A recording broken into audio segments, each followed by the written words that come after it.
autopiloting sandwiches, right? Yeah, it's basically running itself at this point, so that's cool. Yeah, I feel like we're pretty much pointless in this in this one right now. Yeah, well, you make soup, you know? I do make soup. This is Yeah, true. that's a thing. Wait, what? There's Pokeopia Mhm. subscription drops. What's going on? What is this? Yeah, right. Sending a I didn't know there were stream drops for Pokeopia. stream request. Oh, you just get the Ditto badge if you sub to my channel. I guess that That's doesn't work at fun. the moment though, because I'm not. Oh, I didn't change from Pokeopia. Fuck. Hold on. I changed the title but didn't change the category. Oh, not the That's why game. it's saying. Uh-huh. Yeah. That would explain it. This That would makes explain it. That makes a lot more sense now. All right. Monica wants to play together. Yeah, let's do that. Yeah. PlateUp. Boop-a-da-dum. And let's start sharing some chat. Some streamers aren't live yet. What are you talking about? What? I did it. I know, right? Oh. Mine says we're in it. Oh, and I think you might have been hearing me twice. I just turned that off. That was weird. But yeah, I think we're good. Yeah, I think we're plating up things again once more. It's that one. I think we were doing this one, right? All right, let's do it. You after I disappeared week before. Oh, you have changed things quite dramatically. Reorganized a little bit, yeah. A little bit. Yeah, I made you a soup corner over here. All right, this is my soup kitchen. Cool. Yeah. What am I only making the one kind of soup? I think we only have one soup, right? I'm gonna check recipes. Yeah, I think you're right. I think we're only on one. Because we don't need to do roast potatoes. Pretty sure we had an option for another soup and said we weren't ready for that yet. Yeah, the option was pumpkin soup, and we were like, nah, fam. So we did this instead. Okay. And we should try to get another compactor bin, though, for the inevitable pumpkin soup. Sure. But outside of that, I think things are pretty chill. Wait, have you got automatic turkey cooking somewhere? I have auto turkey. So you are only on soup duty now. Oh, that's where the automatic turkeys are. Mm-hmm. Oh, wow, that is surprisingly compact. Yeah. I thought auto turkey was going to be like this whole machine that took up like the entire shop. No, it's not too bad. Okay. Yeah. All right. Well, yeah. Let's get the show on the road. Oh God, we're being raided. Oh, hi. Welcome. Oh God, we're being raided. That was fast. Welcome in, Reaper, everyone. How we doing? Hi guys. Reaper, I hardly know her. Yeah, the ad break hit like because we only just went live. Sorry guys. Sorry guys. Fine, it's fine. Oh, I need kitchen floor protectors. Oh, we could get you some of those. Yeah, I could get you some robo buffies. Actually, we have a whole bunch of those. We do have a fleet of robo buffies. You're absolutely right. Time to refill the soups. Yeah.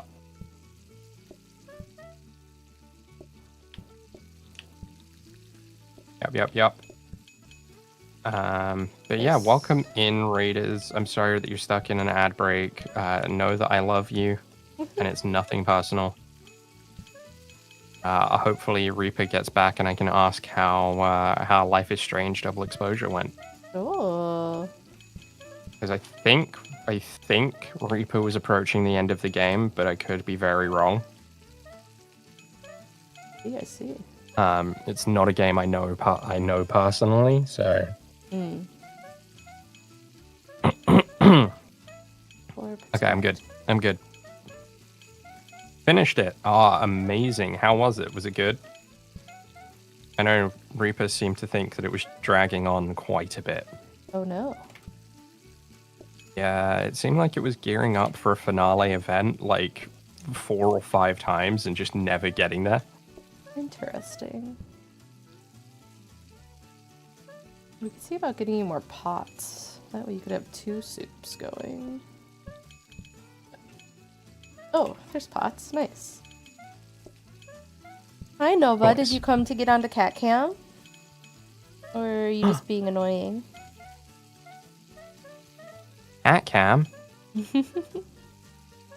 Right now she's just Welcome on back. me. But maybe eventually she'll be on the cat cam. I mean, it's the main reason people come to our streams, right? It's for cat cam. Honestly, cat cam. That's why I watch streams, so I get it. Yeah, I get it. Reaper, how was double exposure? You seemed like you were kind of done with it when I was there earlier. Oh my god, another huge ass raid. Hi, What's going on today? Welcome. Nova's just sitting on my shoulder, so I can't see what's going on. Ooh, cat, move! I'm trying to say hi to everyone. Thank you so much for the raid, Doka. Hi, Partly Cloudy. Welcome in, Doka, Raiders. How we love we doing? The double raid situation right at the beginning of stream. This is great. Right? We're off to a massive start. This is amazing. The stream can only go downhill from here. What the heck happened? I think I accidentally tried to do the raid command instead of the shout-out command. You know, that seems about right.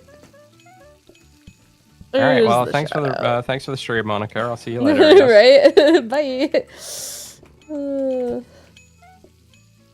But yeah, hi guys. Okay, what were you playing? Probably PlateUp. Me and Spud are doing this auto sandwich shop, and I locked Spud in a corner to make soup and research, and I'm out of here talking to the customers. And that's about it. That's where we're at. Fair. No worries, Reaper. Go get yourself some food. Like that, I definitely recommend eating. Big fan of that. Doing a speed run. You got any PBs today, Doka? Any wins?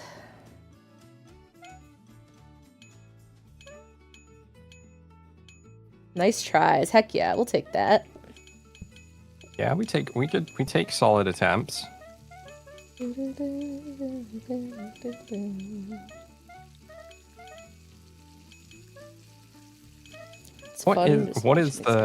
What's the current world record for PlateUp?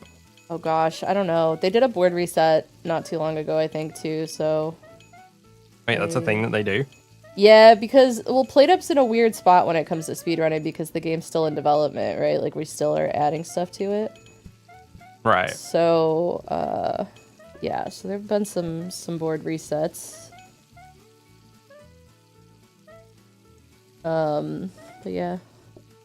What's with the breadsticks? Well, you get more money, and they also order a little slower, so it kind of helps to offset their eating times a little bit, you know, so that they're not all going up to grab the buffet stuff at the same time. Yeah. But mostly at the beginning it was for the money, because the extra 2 coins. And now it's just so Monica has something to do. Yeah, now it's just so I don't get bored. You don't want me to get bored. I'd ring the phone too much and we'd die. Yeah, and the last time you got bored, you redesigned the entire layout of the restaurant. Yeah, that's why I gave Spud the phone too, so because I can't be trusted with it. Doka wants to know which category do you want to know the world's best. I mean, I guess just whatever the general most popular one is. Like, What's I'm guessing it's 0 to 15. Coffee or cakes because they're easy, maybe. Just because I'm curious, because like I watch a lot of sort of Ocarina of Time speedruns and stuff, and the 100% run for Ocarina of Time used to be something like 4 hours, Damn. And I think it's now down to about 3 hours 20 minutes. Well, they only speedrun PlateUp to day 15, the like franchise. Hmm. So I've seen runs that are as low as like 12, 15 minutes, I think, like something like that. It just depends. That's insane. Yeah, it just depends on the dish. But I would say on average, like a new speedrunner probably takes about 30 minutes to do a speedrun. For like average dish, average player, you know, if they're just trying to go fast. Right. And then, yeah, the food card challenges take a really long time because they do those on Turbo, and Turbo's always, yeah, harder. You've done some Turbo runs with me, Spud, you know. Yeah. Turbo difficult. I remember those.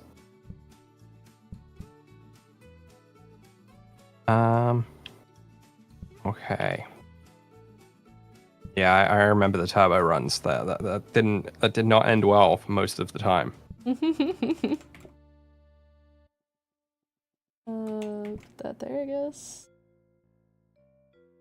And let's see. We haven't really been using these, but I guess I should buy one. What, the display stand? What for? Yeah. What are we going to display? Sandwiches? Well, yeah, but we could display like one type of soup, you know? So that they're less likely to order. Well, yeah, but later, you know, later on. We're future planning. Fair. I think we have enough Robo Buffies, so I'm just gonna buy these two and put this bin in here. And we're gonna swap this out for research desk. Well, actually, maybe we should put the research desk. We'll just swap the phone. We didn't bring it yesterday. Yeah, we don't use the phone. Yeah. So that way we can get another compactor bin. I do have more pots for you, so I could throw you some extra pots. Yeah, that's handy. I guess I'll buy this too, because why not? No worries, Doka. Thanks for the raid, buddy. Enjoy your food, Doka. Thanks again for the raid. Yeah, enjoy dinner. I mean, 16 minutes is crazy to me. Yeah. Yeah, some people play PlateUp real fast. Real fast. Apparently. I'm always so impressed. I can play the game pretty quickly, you know, if I'm actively trying. But, like, some of the times that the speedrunners get are just, like, crazy impressive. Yeah, I don't doubt that. Like, 16 minutes is a stupidly quick time. Mm-hmm. But you gotta remember, they're also playing the game a little bit differently, too, because they're not trying to... like, build automation systems and stuff like that, right? They're just speeding their way through as quickly as they can. Yeah, just moving, right? Mm-hmm. Definitely a little bit of a different style of gameplay.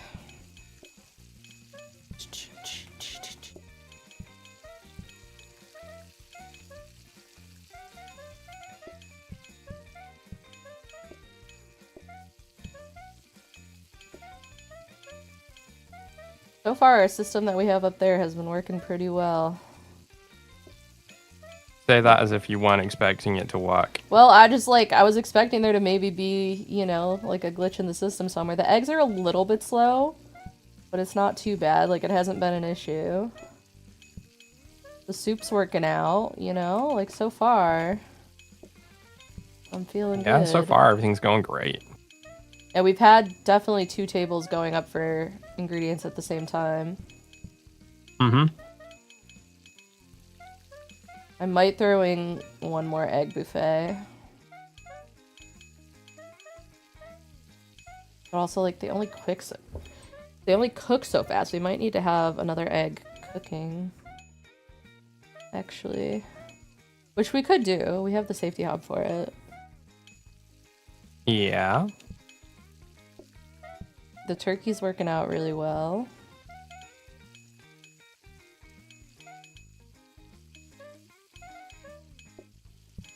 Yeah, I'm honestly surprised that Auto Turkey is doing so great. That's, I mean, I shouldn't be. It makes sense. There's no flaw in that plan down there.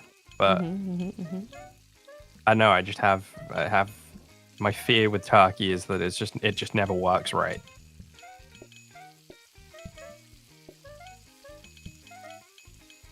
Yeah, the auto turkey isn't too bad to set up. It's just slow, but because they're like not every customer is ordering a turkey club, it's fine. And like because they have to order the soup first, it takes time, you know, for them to get to the point of even ordering turkey. So yeah, if you were trying to do this on like a turkey run, like where they were just ordering turkey, I think it would be too slow.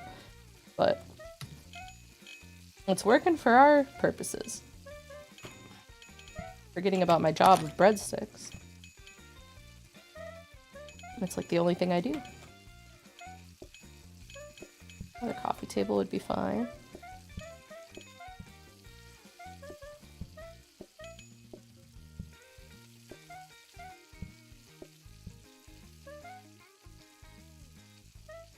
I don't really have room.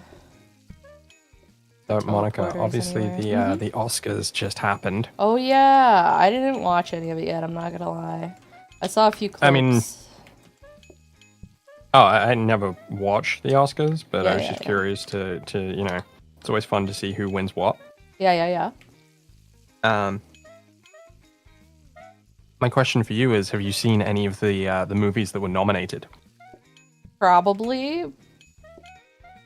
But what those are, I'm not sure. That's fair. That's fair. So Frankenstein was up. Oh, okay, I did see that. I thought it was good.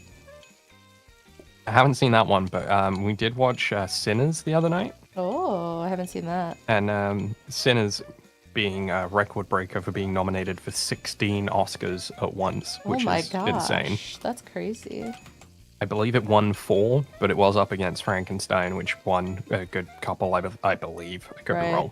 Makes sense. So yeah, I was just wondering if you saw any of them and what your opinion was. Yeah, I did not see that. Sinners, apparently. You know, I haven't seen that one. I watched a clip the other night of them talking about the drama. That movie is coming out. That's not one of these ones. Let me see. Let me see. Hey, Phantom.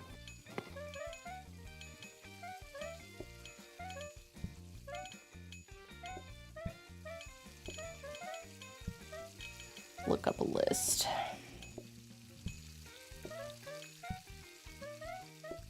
Yeah, we watched Sinners, which was incredibly good. I thought it was a fantastic movie. I really enjoyed it. I don't think I've seen anything else that was nominated this year. This website doesn't like me.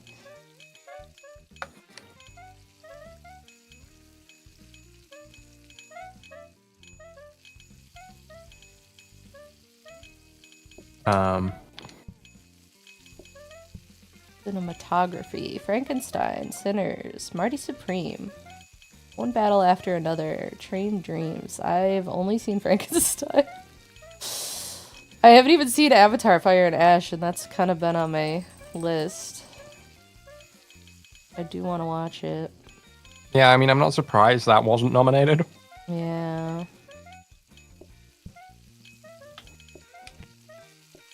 Perfect Neighbor. But, like, I'd never even heard of Marty Supreme.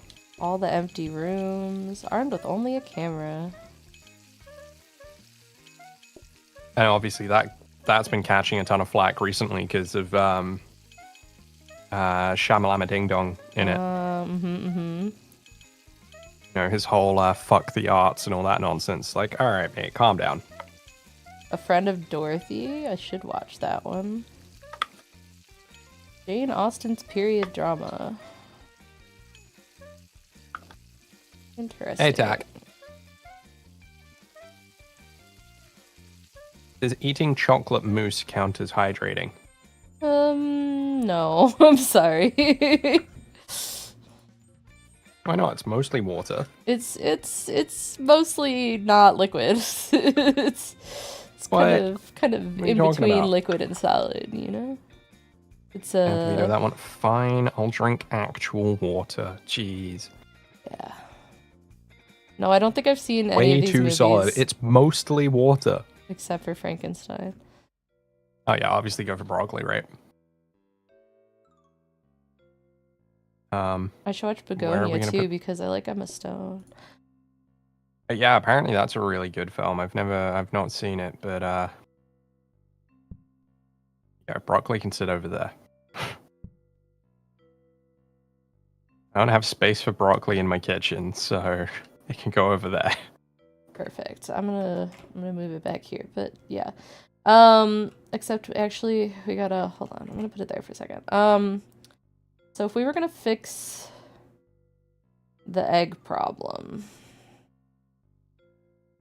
we'd have to do a little bit of reorganizing. We might have to throw some things out, which is honestly fine. I'm thinking sure you just put eggs where the... Oh, no, you need the eggs to be next to the mayonnaise machine as well. So I think I'm just going to move the lettuce here. And then the cheese will go next to the eggs once I fix it. So. Okay, I'd offer to help, but I have no idea what you're imagining, so I'm gonna sit here and talk with chat while you cook. Enjoy. Yeah, I mean, if you can eat ice to hydrate, does that then mean that ice cream is like a sort of... that also function as hydration too? There's no reason it wouldn't. But yeah, Tack, this chocolate, like, it's not chocolate mousse. It's more of like a... I know, because mousse implies that it's got like whipped air into it, right?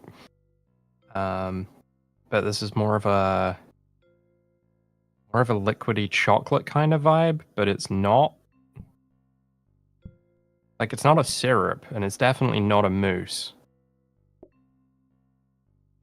But it's like if you melted chocolate. It's obviously not just melted chocolate, though. I really don't know how to describe what this thing is. It's delicious, I can tell you that much for free.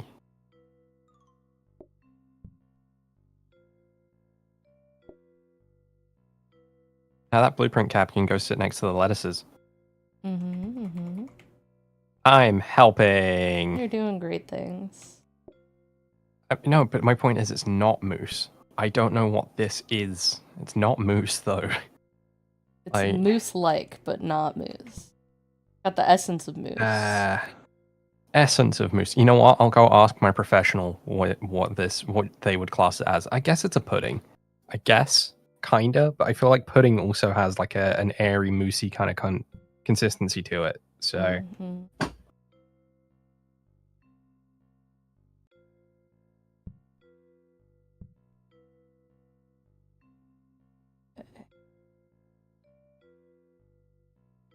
Banded is not what we want. We can take this and swap it with this. We can copy this.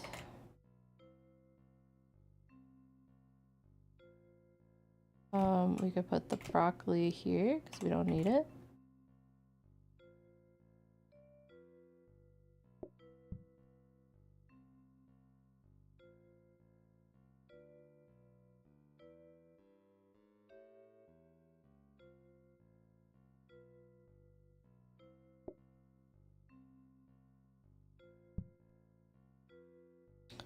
Teleporter 3. Oh yeah, that's back here. Right. So the only extra set we have is teleporters 2 back here. This is all extra stuff. I guess I keep the phone because I don't know where else to put it. Okay, I'm welcome. back. Welcome. So yeah, pudding, or it's got the consistency of like a chocolate yogurt, but it's obviously not yogurt because it doesn't have that yogurty flavor to it. But you know how you get like a Muller corner?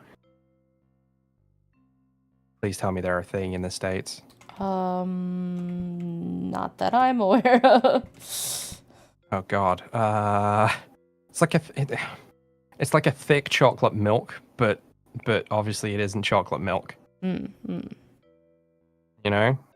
It's got that kind of consistency to it. So I guess, is that pudding? I think I would consider that a pudding. Okay.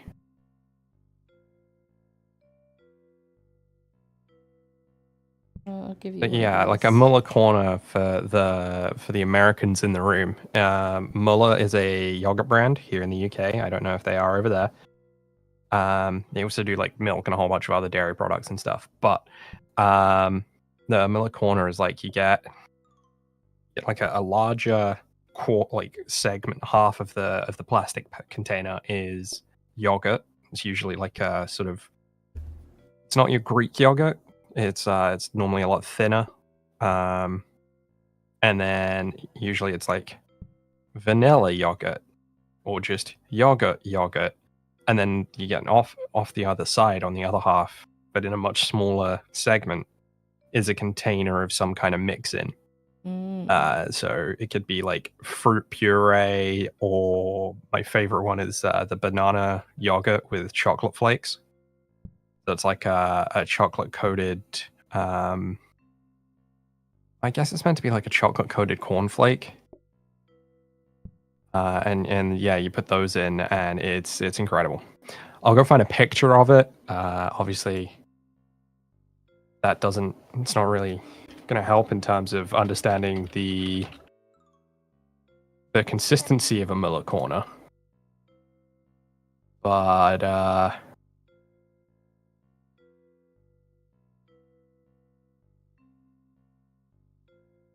feel like I should get rid of one of these, but I don't know which one. So yeah, this is. I'm posting a link to an image in chat. There you go. That's a link you want right there. It's legit. I promise. I'm not here to steal all your data. That's Monica's job. Yeah, for sure.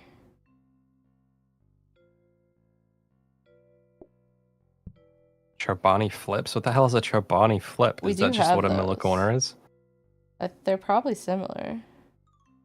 I'll Google it while you're redesigning the restaurant. Because what you're saying, corner, it makes sense based on what I know about the Chobani flip packaging. Yeah, basically. That's almost exactly it. Yeah, it's a Chobani flip. Oh man, they look way cooler, but they're the other way around. So you've got the mix in the big pot and the yogurt in the flippy pot. Oh, ours is unhealthier. Got it. But the Muller corner is the other way around. Yeah. Honestly, the Muller corner, the best part is usually the mix in. So yeah, that's fair. I think you've got the better version. Although it's probably made with fake sugar rather than the good stuff. So yeah, that makes sense. Oh. All right, we ready to roll? I think we're ready to roll. I feel good. I've ditched a couple things, but honestly, like, there's not much we need at this point, so. Yeah, I can't imagine we actually need those blueprint counters for anything anymore. Well, the thing is that, like, we're definitely gonna need a compactor bin for when we get other types of soup.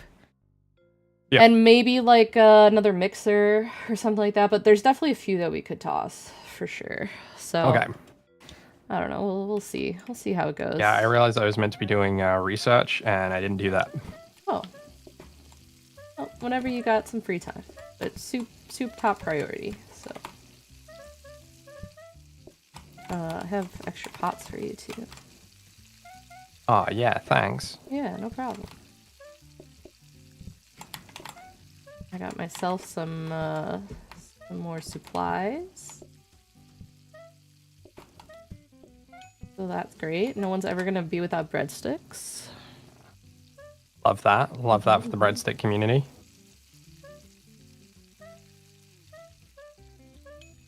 I don't know why, but the name Chobani Flips just sounds insane to me. Like, I get it. It's functionally the same thing. Yeah. Because basically, the way that you were saying the other one is how I feel about how you feel about Chobani Flips. So, this makes sense. But yeah, so you can understand the consistency of the yogurt and the Chobani flip I is forgot to flip that grabber up there. Just don't let me forget tomorrow. Oh, the Eggo, yeah. Yeah. The consistency of the yogurt and the Chobani flip is the consistency of the chocolate pudding aspect of what I just ate. So it was like a chocolate yogurt. So I don't know if that's... Yeah, but I don't know that it's mousse. It's not mousse. Mousse has thicker. An airy texture. Thicker and airier, you're right. Like mousse, you could I could turn the pot upside down and it wouldn't fall out unless you shake it vigorously, you know? Yep. But this thing would have spilt all over the floor if I tilted it wrong. I agree with your assessment. Not mousse, Tack. Alright. I know, but you were on the camera and now you left. What is it? You don't want everyone to see you? Mwah. Say no, Mama. I'm having a shy day. No, but you can't have a shy day if you want to be Instagram famous. Oh, that's true. Maybe they just made it extra wet. I mean... But it's not mousse. Like, there is no attempt to whip this. Yeah, I would say... say... There's no air in it. It's just, say it's pudding. a sauce. Pudding word is the best for describing it. I think so. I feel like pudding is the most accurate term. Yeah.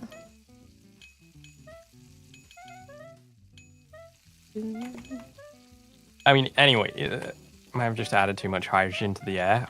Maybe that's not how that works, but sure. Hydrogen doesn't make things wet, but okay. But yeah, whatever you say. But yeah, it's either way, whatever it is, it was delicious.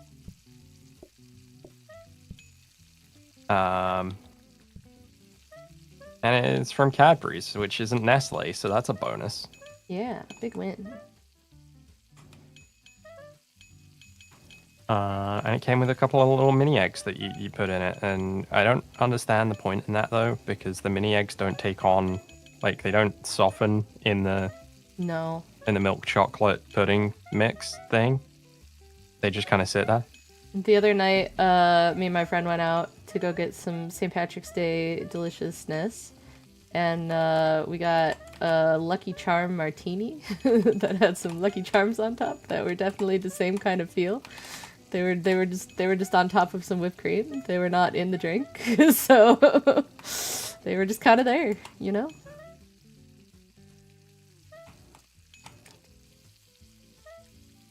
That sounds amazing. It was delicious. Not gonna lie. I got some bangers and mash, and it was yummy.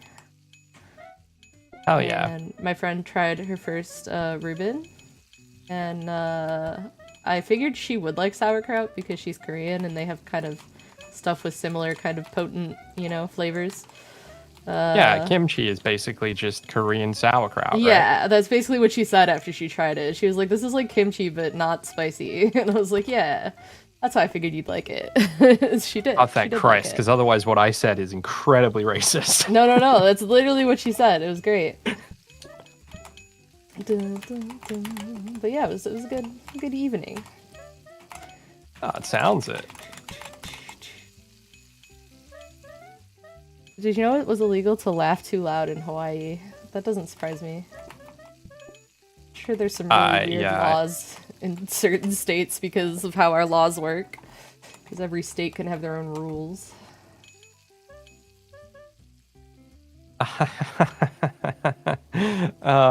Tack, I will find you and wear your skin. What'd they say? Oh, you need to keep it to aloha. That's so cute, actually. I love that. But also would still not surprise me if that was a real law in the US. There's quite a fun, obscure UK law. There's actually quite a few really fun and obscure UK laws. One of them being that there are only 2 people who are legally allowed to pee in the street. What? The first is a black cab driver legally, they are allowed to exit their vehicle and urinate on the back passenger side of the vehicle, and that is fully within the law for them to do. But only if they no, they can do that, but also by law, UK black cabs are supposed to carry a bale of hay in the boot or the trunk in order to feed horses. Okay then. Are there horses everywhere nowadays, or is this just an old law? I mean, if you've been to London, you should have seen them all the time, right? You know, can't say I saw too many horses to the point where every cab needs to carry hay. And the second is that a pregnant woman is able to ask a patrolling policeman for their hat in order to urinate in it. In the hat? In the hat. That's If a pregnant woman really needs to pee, they can ask a passing patrolling police officer to use their hat. You know, as a woman, I appreciate that, but also, why in the hat? That's crazy. Well, I mean, I guess they. I don't know. I didn't write the law. I understand maybe it being like, oh, like you can use the hat to like, you know, try to privacy or, you know, but like urinating in the hat is crazy. Yeah, urinating in the hat seems stupid. I mean, just hide somewhere and go in the bushes, right? Yeah. Be like, hey, officer, I really need a waz, so I'm just gonna go over here. Yeah. And you have the right as a pregnant woman, but yeah. Dear God. You want to hear about some weird ones in the U.S.? Because hell yeah, let's do it. I've got one more. I've got another UK one, but let's see what you got. Hit me with the other UK one first, and then we'll stop. So I believe chances are it's been repealed now because it is absolutely bananas. But it used to be a law that legally, on a particular Tuesday of the year, like one of those, you know, like Shrove Tuesday or whatever's, it used to be that you could legally shoot a Welshman from the walls of the city of York using a longbow. Oh my gosh. So if a Welshman was approaching the walls of the city of York, legally, you're allowed to shoot them as long as you do it with a British longbow. That's crazy. Obviously, that's still murder. Yes. But technically, apparently, it was fine. Crazy. Man. Yeah, absolutely insane. All right, I'm gonna hit you with some US ones. Please do. Let's go. In Alabama, it's illegal to drive a car blindfolded. Because some idiot tried that, apparently. I mean, I feel like that shouldn't just be Alabama, but okay. In Alaska, it's legal to shoot a bear, but it's illegal to wake up a sleeping bear for a photograph. Right. Yeah. Okay. I mean, if you're waking up a sleeping bear, I feel like you're probably going to end up shooting it anyway. You would think, but only one of those two is legal. In California, a frog that dies during a frog jumping contest cannot be eaten. Cannot be what now? Cannot be eaten. Right. Sure. Yeah. I don't know. They cleared that up. Because competition. They deserve to be put to rest, I guess. This was crazy. In Georgia, you are personally responsible for any injuries suffered while engaging in llama-related activities. Sorry, did you say llama? Yes, I did. Are there a lot of llamas in Georgia? Probably. Okay, right. Yeah. Hey, Arrow, thank you for the raid. Welcome in. We're discussing obscure laws. It's crazy and great, and I hope you enjoy. And welcome. I got a few more for you. In Kentucky, it's unlawful to sell dyed ducks, chickens, or rabbits unless they are sold in groups of 6 or more. Wait, what? So it's fine as long as they're sold in a group of six or more. Yes, that's the Okay. caveat. Yes. Sure. In Maine, leaving your Christmas decorations up past January 14th is against the law.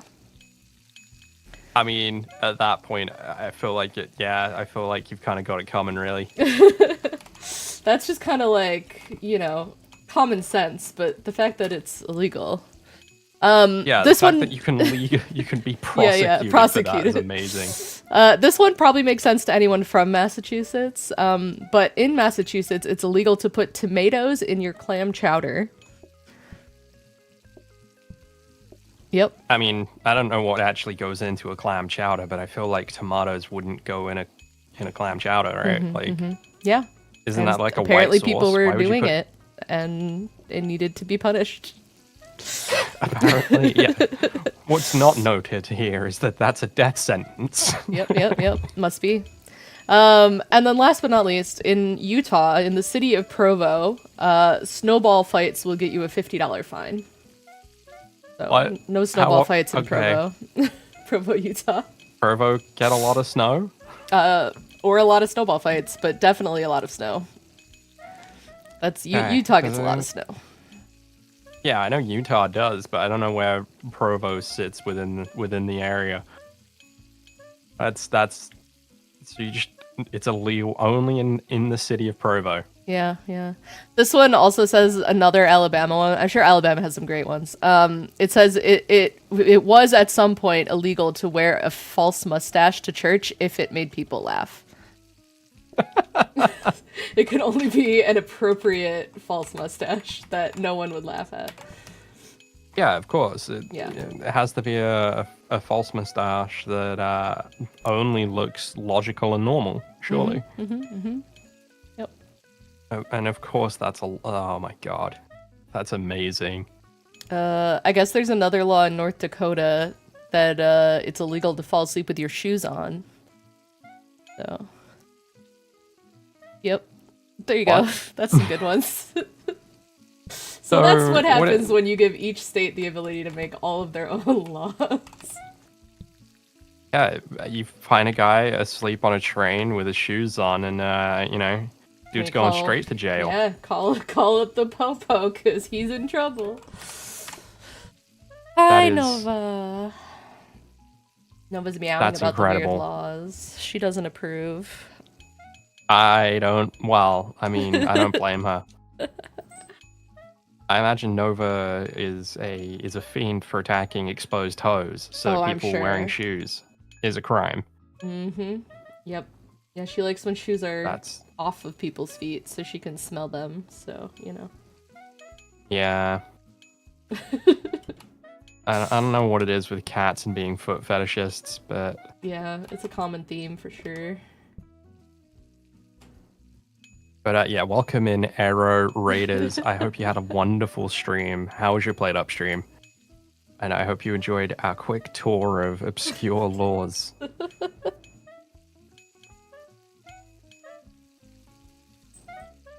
Alright, it's reasonably quiet in the restaurant right now in terms of soup, so let's go look up more obscure UK laws.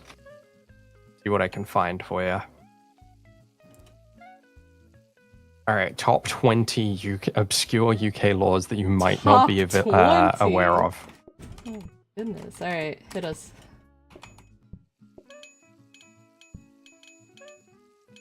Alright, okay.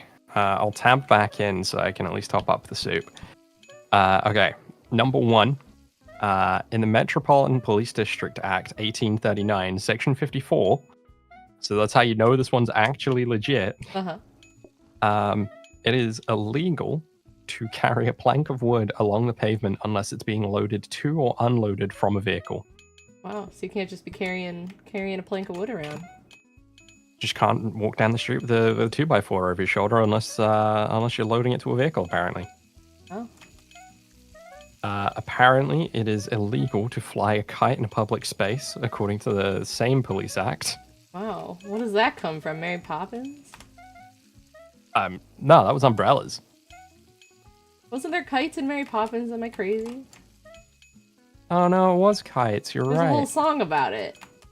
Yeah, you're right. I bet that's what caused it. I bet after Mary Poppins, everyone was like, time to go fly a kite, and then... Yeah, that's got to be it. Yep. It's got to be it. I know my UK lore. According to the Libraries Offences Act of 1898, the act of gambling in British libraries is prohibited. Okay. You think they had, like, underground poker tables in the libraries? You think that's... Well, I mean, there's got to be some appeal to a library, right? Yeah, they're nice and quiet. According to the Public Health Act of 1936, it's the legal responsibility for cab drivers to ask their passengers if they have the plague or smallpox. Yeah, that's an old one. The Treason Felony Act of 1848 stated any intent to dishonor the monarchy would be a criminal effect. It was thought that stamps put upside down would be part of that, but this is apparently not true. Interesting. And it's actually illegal to be found drunk in the pub, as mentioned by the Section 12 of the 1872 Licensing Act. It is illegal to walk cows down the street in daylight.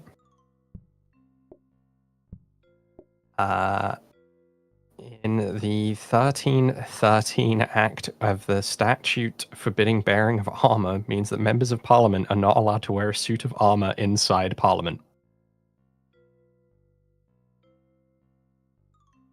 Okay. For some reason, under Scots law, it was rumored that it was illegal in Scotland for a boy under the age of 10 to see a naked mannequin. That one probably isn't true. That sounds insane. It is an offence to beat or shake your carpet or rug in the street in London, according to the Metropolitan Police Act 1839, Section 60. Everything's fucking illegal in London under that one law, apparently. Oh my goodness. So you guys have played, there's a, I don't know what you would call it in the US. Shit, it's where you knock on someone's door and run away. Oh, Ding Dong Ditch. Ding Dong Ditch? Apparently, that is illegal in the UK. Wow. Too many Ding Dong Ditchers over there. Again, 1839, Section 54, Part 16. It is illegal for every person who shall willfully and wantonly disturb any inhabitant by pulling or ringing any doorbell or knocking at any door without lawful excuse, or who shall willfully and unlawfully extinguish the light of any lamp. Wow. Lamps aren't even... They're all electric now. Yeah, that's good to know. I know. I bet there are some old people out there who still have their oil lamps. Oh, for sure. It is prohibited to be drunk while managing cattle. That's a good law. I feel like that one's a given, right? Yeah, I support that one. Queue jumping at the London Underground ticket stations is apparently illegal. So it's not just a dick move, it's also illegal. Illegal. That's fair. Oh, okay. Under the Seamen's and Soldiers False Characters Act of 1906 and the Police Act of 1996, you are not allowed to impersonate a police officer or army personnel deliberately, as it can be confusing for members of the public. So I guess anyone who is dressed up as a cop on like Halloween, yeah, that's a crime. Yeah, that one kind of makes sense though. That one I kind of agree with. As declared by Part F45 of the Town Police Clauses of 1847, is an offence for every person who keeps any pigsty in the front of any street, not being shut out from such street by sufficient wall or fence, or any who keep swine in or near any street so as to be a common nuisance. So you can't put a pigsty in your front garden in the UK. Yeah, that makes sense. That's illegal. I like that one too. No pigs out in the open. Oh, wow. Up until 1965, it was illegal for a pet to mate with another animal from the royal household. Oh. In 1965, that would have gotten you the death penalty. That's insane. Wow. That's another one where I'm like, kind of makes sense, but like, also, it makes sense because of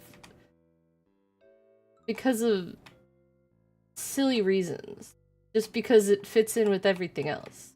That doesn't mean that it needs to be that way. Yeah, of course. Sleep well, Tag. Thanks for coming along, buddy. Good night. Okay.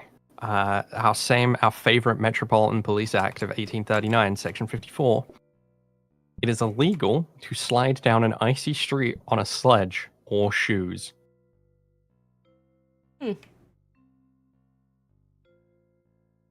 Apparently hanging clothes across the street is also illegal.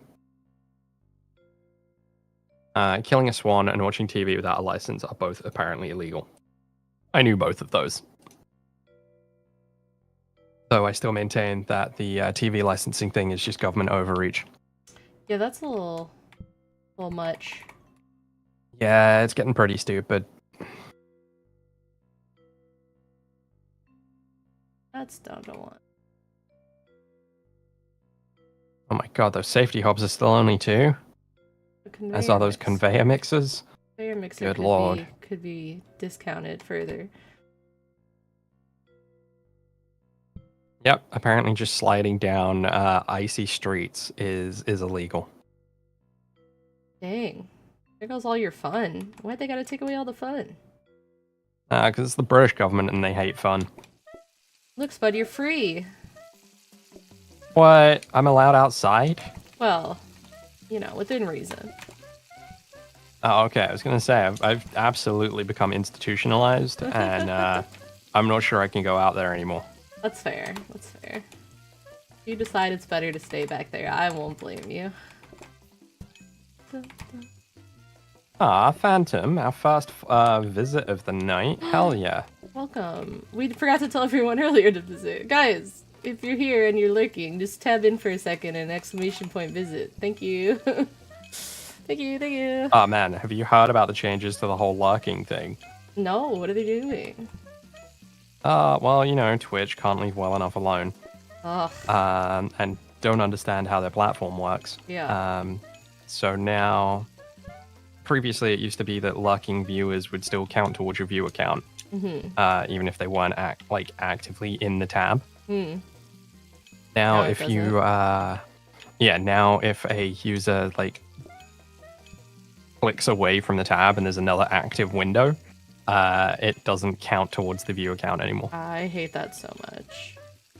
It's so stupid. Because I love listening to streams while I'm doing other things. Like, what? You and the other millions of users that use Twitch on a daily basis. Yeah, that's like most of the viewers. Like, what are they have to adjust like all of the things on the whole platform. Yep. That's crazy.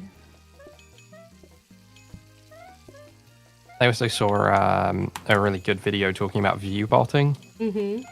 That apparently, like, obviously, view botting is against the Twitch terms of service, right? We all know that. That's stupid. But apparently, like, everyone does it. The only issue is getting caught, like, you know, every law. Yeah. But yeah, apparently, like, everyone does it, and the argument is, well, if everyone's doing it, then if you're not doing it, then you're at a disadvantage. You know, yeah. Yeah.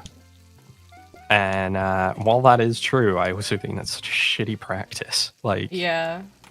I mean, I've never done it. Like, obviously, no one's gonna admit it on stream, but I've never done it. No, of course not.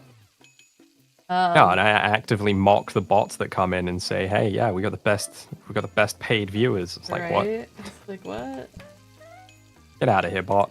And also, like, I don't know about you, but I like actually interacting with my viewers. Like, if you pay for viewers, then you're just getting a bunch of numbers, but, like, nothing else out of it. Like, I don't know. Or you're talking with ChatGPT, exactly. which is also not really what I want. No, exactly. And I think that's part of the reason they made the change, is to sort of try and combat like view botting. Yeah. Because obviously, if these view bots aren't going to be active in chat, they're not actually watching the stream. They're not going to count as a viewer. Yeah, exactly. So, you know, I guess that's the argument that they've got for doing it, but it's just not going to have the effect that they think it will. So difficult, yeah.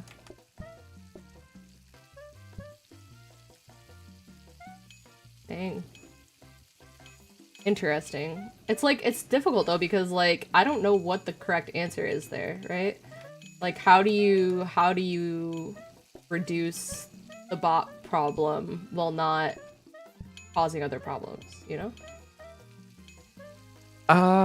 Yeah.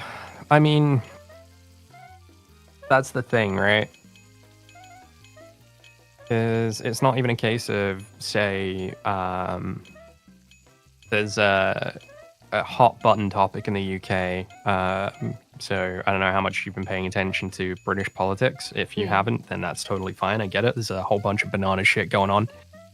I see headlines, but I don't pay too close attention. That's totally fair. But currently, one of the up and coming like challenges to the British sort of government is the Green Party, and you know, these generally are viewed as the good guys. You know, these are the left team. You know, we really hope they get in, sort of thing. They're not campaigning for everything to get worse for everyone ever, always. They actually want things to improve, which is great. So I fully support them. But their leader, Zach Balansky, one of his policies is talking about the legalization of cannabis. And obviously, as an American, you guys have legalized weed dispensaries and stuff, right? In some states, it's not federally legal yet.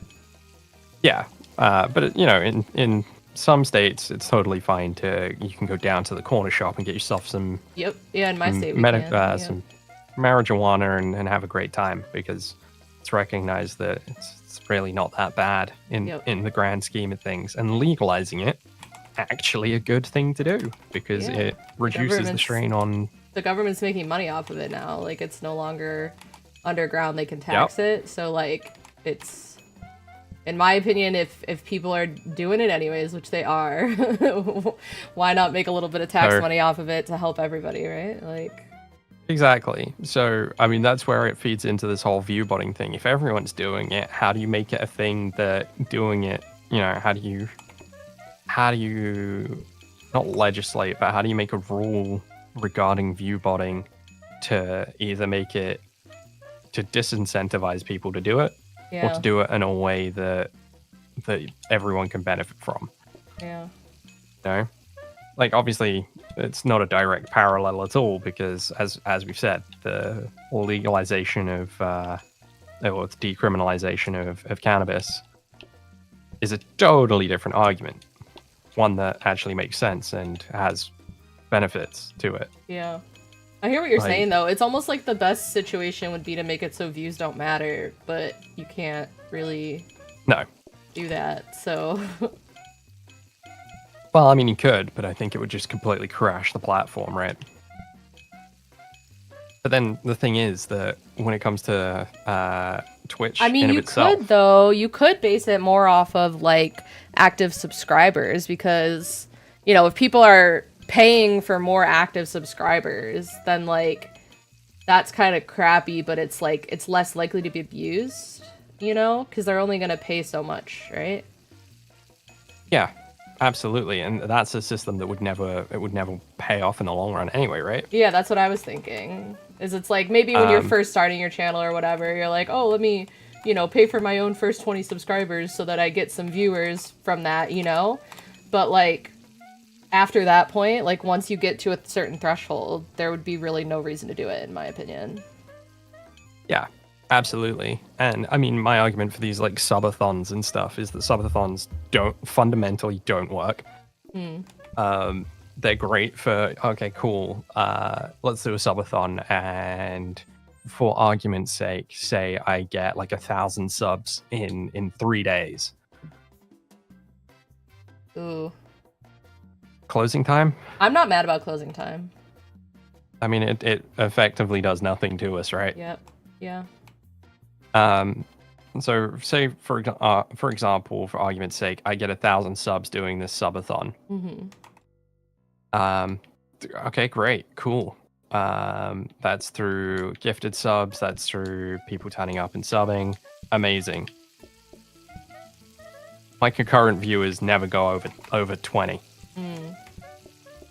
But for those 3 days, for that month, I now have 1,000 subs.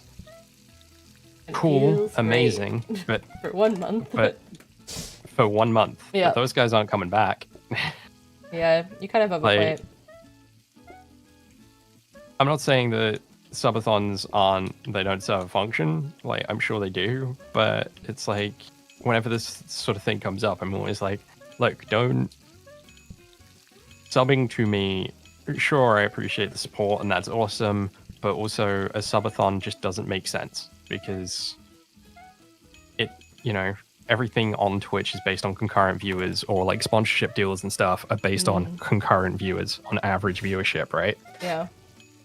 If your average viewers aren't high enough, then a lot of these sponsorship deals are like, well, no, sorry, you need 25, 30, 50 concurrent viewers in order for us to consider you. And then if you look at the wider sort of Twitch sort of ecosystem, right now we've got 31 shared viewers. So I'm looking at 18, you've got 13 by those numbers, right? Yep. We're now in the top 1% of Twitch viewers. Yep. Of Twitch channels. Yep. Because most people stream to 99%. Yeah, 99% either get one viewer or like between 1 and 10 viewers. Yep. And yet all of these platforms or like sponsorship deals are like, yeah, you need a concurrent viewership of 25, otherwise we won't even look at you. Yep. Okay, cool, but in the grand scheme of things, no one has that.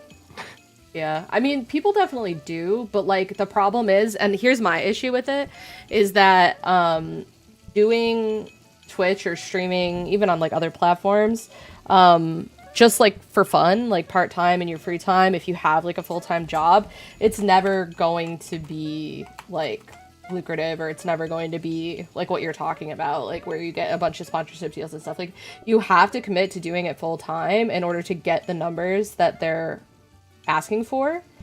And for me, at least, when I was streaming full-time, it was like way more than full-time hours. I was streaming at any time I was awake. I was streaming. Like, it was crazy. And that was for me to get to that point. Like, I was at that point where I was at like 25, 30 concurrent viewers, right? But like, I was streaming so much. It was taking over my life, you know? So that's why when I got, the opportunity with PlateUp, I was like, sign me up. Like, streaming was fun and I'm going to keep doing it. But like, it doesn't need to be my full-time job. It's really difficult to get anywhere. Yeah. And the issue is that, I mean, obviously you don't have to go into the specifics of anything, but I'm assuming when you were doing, like, you were streaming 8 hours a day, every day, putting in like more a 40-hour week. Yeah. If not more, right? Yeah. But I'm gonna go out on a limb here and say that you were probably only just barely making ends meet that way, right? Oh, money-wise, it was not. If I wasn't doing it during COVID and getting unemployment from the job that I got let go from, and then those extra checks that our government sent us during COVID, I would not have been able to do it much longer after all that ended. And that's exactly my point, right? Yep.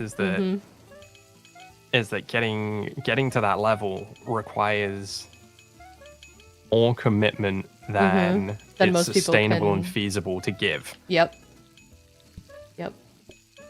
Don't get me wrong, I absolutely love streaming and hanging out with people and talking, and yeah, most of the time my stream gets like at most 10 viewers. Like today, I think we're flying high simply because we got raided by like 4 people already. Yeah. I think that's another thing, though, is timing your streams around good times to get raids, and networking is huge in streaming. It's absolutely huge. Oh, for sure. Because the biggest raids that I got, so I had been playing some more Don't Starve for a little while there before I really got into PlateUp. And PlateUp, I love PlateUp for a lot of reasons, obviously, but I love PlateUp when I first started streaming it because the people were coming into my streams and like actually talking and like wanting to talk about PlateUp and wanting to play PlateUp together, and I was still getting that 25 concurrent viewers, which I was happy with. But when I was playing Don't Starve has drops, and I would have raids come in 100, 200 viewers that would all stay because they were getting drops. So like having a 200 viewer stream, like, great, cool, like that sounds amazing in theory, but you still only have like 3 people talking in the chat because they're all just there for the drops.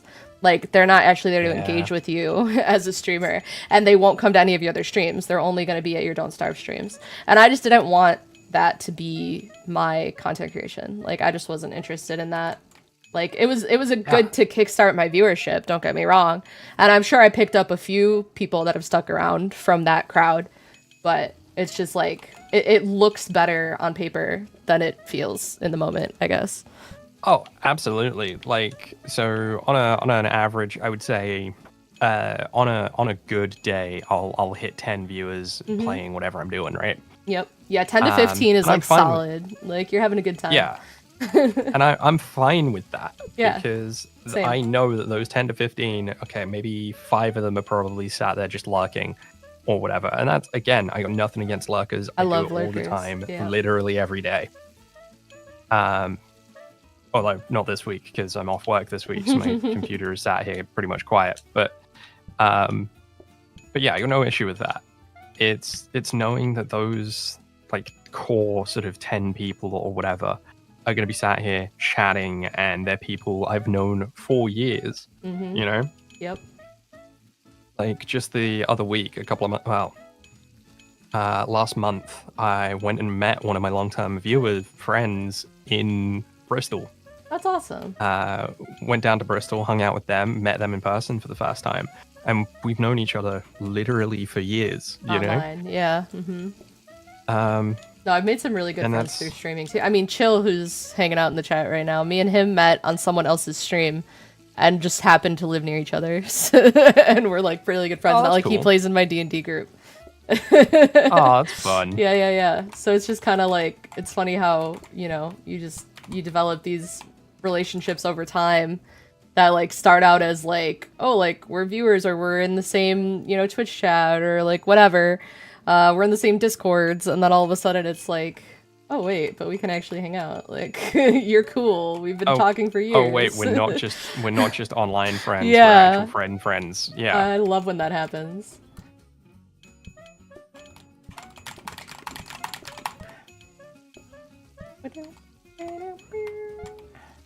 Man, they're really keeping you busy with the soup. Yeah, that's crazy. I just noticed.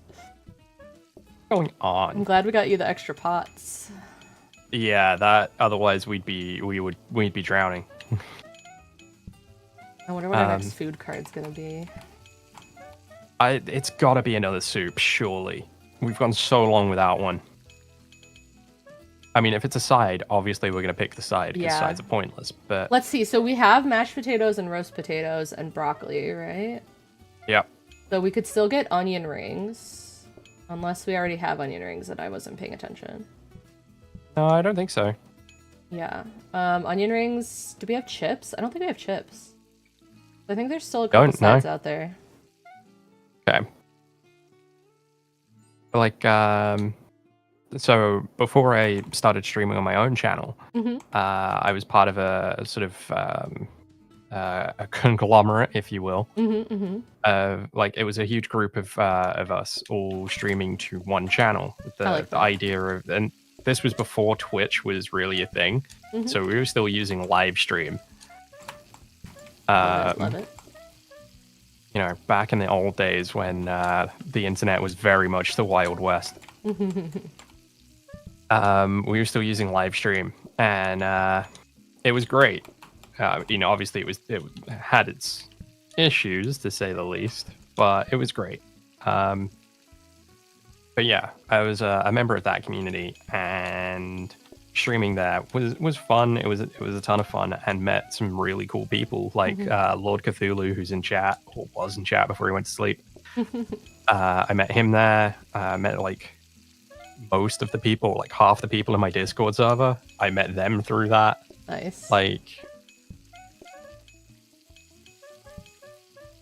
it's great seeing, how we make those connections with people that you just end up you're still friends like years later. Like one of my friends, who it turns out his family actually from my hometown, and so I got talking to this guy, and I'd known him online for years, and eventually at one point we were talking, and he's like, "Oh, I know that town," and I'm like, "How do you know that town? No one knows this town. Like, no one knows this town. That's insane." He's like, "Yeah, no, my family, like I'm from there. My parents live there." I'm like, "What?" That's so crazy. You're like, how? How does this happen? Yeah, absolutely. And yeah, then I've now known that guy for, Christ, I must have known Tack for at least 12 years at this point. Yeah. Well, I told you about Chill earlier. We met in a mutual streamer friend's stream who's from China. So both of us live near Buffalo, New York, and we met in a streamer from China's stream. So as you do. Yeah. So it's just kind of crazy how that happens when you talk to people and you're just like, oh, wait a minute. Oh yeah, absolutely. Like I met the person who rated us like right at the start, Reaper. Yeah, Reaper. I met Reaper in an Australian friend of mine's stream. Yeah. And then Reaper is also a friend of that guy who also used to stream, who's American. Reaper was in that chat. And obviously you kind of expect it when you're friends of the same community, but it was just meeting someone in an Australian guy's chat, and then finding each other in a different stream from a different country, etc. It's crazy how that stuff happens. Yep. The internet is so large and yet so small. I mean, it blew my mind when I was back in day when I was just a wee baby. Playing like World of Warcraft, and met someone from like the Netherlands. And I don't know why we were talking about like the time of the day or whatever, but it blew my mind that for me it was, I don't know, say 6 p.m. and I'm playing World of Warcraft with this person from the Netherlands, and for them it's 7 o'clock. And you're like, what? Yeah. And then other friends from other time zones, and it's just like, this is crazy to me. Yeah. I mean, obviously, I was just a small dumb child at that time, so I'm right. not, that's not mind blowing news to me anymore. But although I got mocked the other day with my D&D group, we're playing Kids on Bikes, and apparently, me turning around and saying that as a kid I didn't know what my parents' names were, is a source of relentless mocking. And I'm like, well, but why would I know my parents' names? To me, they're just mum and dad. Yeah. Like until I don't know what age, but I want to say like at least 8. I'm gonna say they're just mum and dad. Whenever anyone asked me for my parents' names, I would just say they're mum and dad, because sure, I know they have their names, but I wouldn't. Why would I give them to anyone else? I don't use them, so what do you mean? I'm sitting here saying you're boosting because they're your only friend, which, Wow. That's great. Bram, where the hell have you been for the last, hour, my guy? So I think I just got a delivery that I'm really excited about. Have I told you I'm going to a Ren fair this summer? Oh, you're going to a Ren fair? I'm going That's to a Ren awesome. fair. Which one? I'm so hyped. It's just like a little local one here in New York somewhere. My friends wanted to go. Cool. And so my friends were all like, we should dress up and do something kind of like, you know, fun and like maybe like a little bit like D&D-esque. My one friend was like, maybe I'll be more like a fairy. I'm like, whatever floats your boat. And I was like, I kind of want to do like something like, you know, a little bit D&D-esque. I have some stuff from a pirate cosplay that I did that I was gonna repurpose. But I was like, I really want to carry around like a big thing. I don't know why, but that sounds fun. And so I ordered from this Etsy lady in Ukraine, I ordered a large staff that kind of looks like Soraka's staff, if you know from League of Legends. It's like a big crescent moon. And I think it just got delivered and I'm super hyped. Oh, that is awesome. I'm going to need to see pictures of this. Gonna be so cool. I will definitely send it your way. I'm so hyped. I have all the other pieces already, so I'm definitely going to be doing a little try on later today.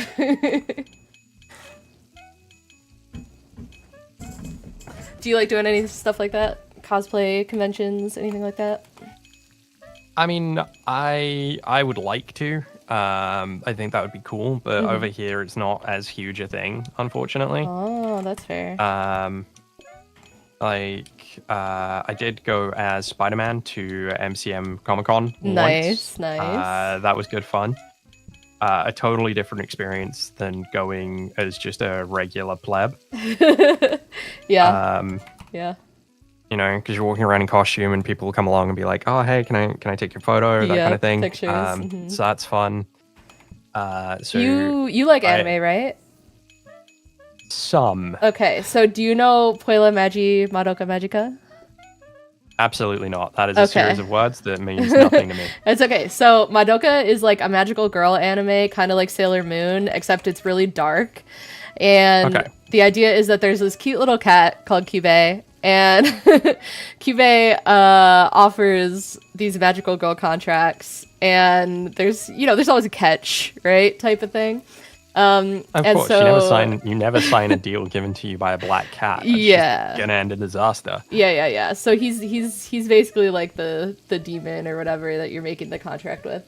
But he's adorable. And so I dressed up as Kyubey. I went to my local convention. This was years and years ago, but I did that and I printed out like 100 of these contract forms and put them on a clipboard and took them with me and made everybody sign contracts with me all day long. If you want my picture, you have to sign a contract.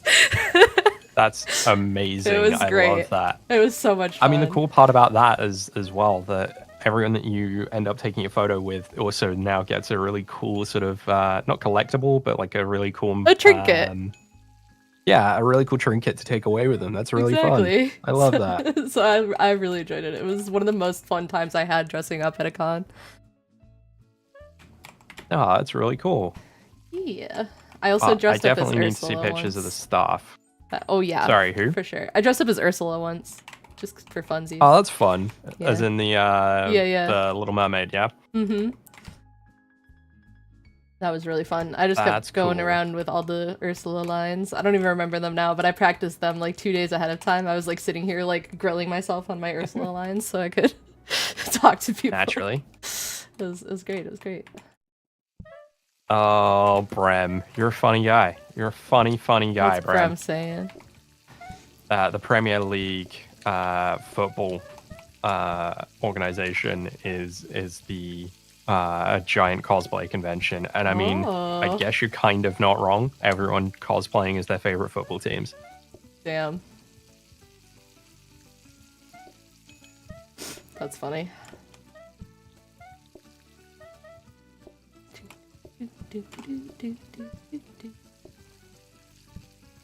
But no, that's cool. Yeah. Well, I hope you're gonna have a lovely time at your Ren Fair. Have you got the rest of the costumes sorted, or? Yeah. I have the top from my pirate cosplay. I bought a new skirt, and then I have like the corset, and I have like this like really cool leather bag, like satchel-y thing that goes around my waist, and I have like some little like fairy elf ear kind of earring things that I had from previous D&D purchases. So yeah, so it's gonna be really fun. Yeah, I bet. Yeah, I just like I we knew watched, we were going in the middle of the summer, so I had like my big pirate skirt, but it's huge, and I was like, I'm gonna be too hot, so we traded out. That's totally fair. Yeah. Oink.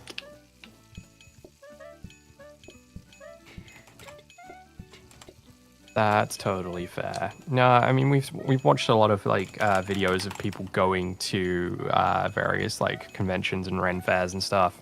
Ooh. And I mean, yeah, they look like a ton of fun, but yeah, here in the UK, not really a huge thing. Do people which is kind of crazy when you think about it. Do people cosplay at TwitchCon over there, or? I couldn't say. I've never been to TwitchCon in the UK. Interesting. I did go to one of the Twitch like seasonal parties one year. I think I went to like one of the Twitch like meetups in I think it was like September one year. And I remember talking to a streamer friend of mine, finding out that streamer friend of mine also lived in my hometown. And then sort of I said to them, they said to me, "Oh, come find me at the end of the night, and we'll take the train together." Because it makes sense, right? Why not? So for context, this person was a girl, and they were chatting to some guys at the sort of end of the night. And I came over and was like, "Oh, hey, I'm heading off. Did you wanna make a move?" Yeah. And I just remember this guy getting one of these guys getting all up in my face about it. What? Because I came up to my friend and was like, "Hey, do you want to? I'm heading off. You said to come find you, to let you know when I'm going, so we could head home together to make sure you're all right, sort of thing." And this guy just got all up in my face and was like, "The fuck you doing? What you doing? What are you talking about? She's with me?" And I'm like, "What?" I mean, no, they turned up with me because we came in together. And also, who the fuck are you, my guy? What are you doing? What? Oh my! It really made me laugh, and because this guy was just like squaring up to me as if he was about to lay me out or like try to fight me. And I'm like, dude, I'm just asking if they wanted to go home because we said, you know what? Fine, you do you, dude. That's just man. You would think some of these. I know the type that you're talking about, and you would think that they would at least realize that the person walking up is obviously familiar to the person they're talking to. Yeah. But no, it just goes right over their head every time. Yeah. Like I stood a little, when you see someone having a conversation with someone else, and you walk up to them and you go within like that distance of, I'm gonna wait till you have finished your conversation and then I'm gonna talk to you, sort of thing. So I was the respectful distance away of, all right, I'll talk to you. I'll wait so I don't interrupt the conversation, kind of thing. And then this guy still locked eyes with me and was like, "The fuck you want?" And I'm like, "What?" Like, I was being polite, what is your problem? Here. What the heck? Yeah. That's crazy. I'm not trying to muscle in on your girl, my guy, because one, she's not your girl, and two, why would I bother? Right. You're like, I think I would know if my friend that I came here with had turned up with a mystery guy that was a part of our group. What are you talking about? Somebody, but yeah, crazy. And what made it even more fun was the fact that this guy was like squaring up to me, and he clearly had like two other friends with him. Oh. And one of these friends like put an arm on his, like put a hand on his shoulder as if to like pull him back and be like, calm down. And he shrugged him off, and I'm like, dude, if this came to a fight, and obviously that's clearly what you wanted me to try and escalate this shit. If it came to a fight, why would I do this? Yep. There's three of you, one of me, and I have no fighting like training whatsoever. Oh man. And it's it's in the middle of London. Chances are one of you is at least one of you is carrying a knife at this point. Please tell me that your friend just was like, yeah, let's go. No, they ended up staying, and I'm just like, hey, you know what? Sure. I mean, like, they could do what they want, but it would have been really funny if they were just like, yeah, okay, time to go. Yeah. Because that's totally what I would have done in that situation. Oh, I mean, it gets better, though, because I then spoke to them, like, a couple of days later, and then I was like, oh, how was because I think this guy was trying to get them to go to an after party or something. Oh, yeah. I was like, oh, how was the after party in the end? And they're like, oh, I didn't go. That guy was a knob. And I'm like, so when I turned up and gave you the out, I gave you the out to stop talking to this guy. You could have just walked away. You decided no, and then didn't go to the after party anyway? What the hell? Yep. Dude, it happens, but it's crazy every time. People. Brem had a fantastic idea to put on a t-shirt with the text, if I could, I 100% would download a car as a pirate. And you know, at a Halloween party, that would work, Brem. But at the Ren Fair, they ban modern clothing, so... Don't think you get away with that. I thought you could. I thought you could at this go one. in At the one I'm clothing. going to, they ban it. Yeah, they're very specific about that. Like you can't even bring like a regular old water bottle. Like you have to like dress it up so it looks like a Ren Fair-esque. I mean, part of that is fun, and I get it. But also there is an extent where I'm like, okay, sure, but also are you really going to be that immersed when you're walking around and you know that but when you're walking around and you know that the event organizers have all got like walkie-talkies and earpieces in to make sure that the event runs smoothly and stuff. Like, don't get me wrong, I'm all for it. Like, I used to go to a military vehicle show, which used to be the largest one in Europe. Where, you know, people would come together with like various different military vehicles all throughout history, like World War I tanks, that kind of stuff. Really fascinating stuff. It was more my dad's kind of thing, but I enjoyed the experience anyway. And there was a field, because it was separated into multiple different fields, and it was like a camping thing that you'd be there for a couple of weeks sort of thing. And one of the fields was called Living History, where they basically were just cosplaying the era of whatever their vehicles were, sort of thing. Oh. So they would spend their time wearing period-appropriate attire the whole time. Their camp would be set up to look outwardly as though it was period-appropriate. There was no modern clothing or utensils or equipment or anything on active display. Which, again, really cool. That's fine if that's what you want to do. But then when you walk, then you could sort of turn around and there'd be one set who are guys who are all dressed up as if they were from World War One, and then you turn around and there's the Vietnam exhibit. And you're just like, okay, sure.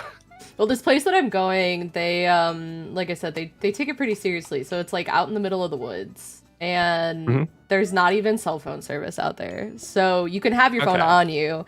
Obviously, like, there's systems, you know, you can always call 911, basically. But outside of that, like, it's that's the idea, is that it's supposed to be very immersive, because you're out in the middle of the woods in, like, nowhere. Like, there's nothing modern around. There's not even cell phone service, even though, you know, people have their phones in their pockets and, you know, might see one pulled out every once in a while. Like, you're not going to have a bunch of people just sitting around on their phones. So I don't know. I think it's kind of cool, and I'm excited. I mean, it sounds like I'm shitting on it. I'm absolutely No. Like, I totally get it, and I do think it's really cool. Yeah. But there is a way to do it, though. I think that's what you're trying to say. Yeah. Yeah. And, you know, that's, as Brem says, to sort of a more comedic extreme, there's a level of, oh shit, yeah, I guess leisurely eating. I think we can handle There's a that. level of realistic immersion, right? Yep. Whereas, you know, you're not gonna have rivers of piss and shit running around the place because that's stupid. But also, well, then you're not going fully immersive, then, are you? You know, it's like, no, but that's dumb, because I don't want to go to a Ren Fair and come back with cholera. Yeah. But no, I'm sure it'll be a great time. And like, we've seen I've seen a ton of like videos and stuff of people going to these really immersive Ren fairs and things like that, where they live as the character for the week or whatever. And I think that's really cool, especially seeing there's a woman on YouTube, like Hazariel Atelier or something. I can't remember if that's her name. You might have seen her. She does a lot of. She's a French costumer and cosplayer and stuff. Oh, I don't know. And she does a lot of videos.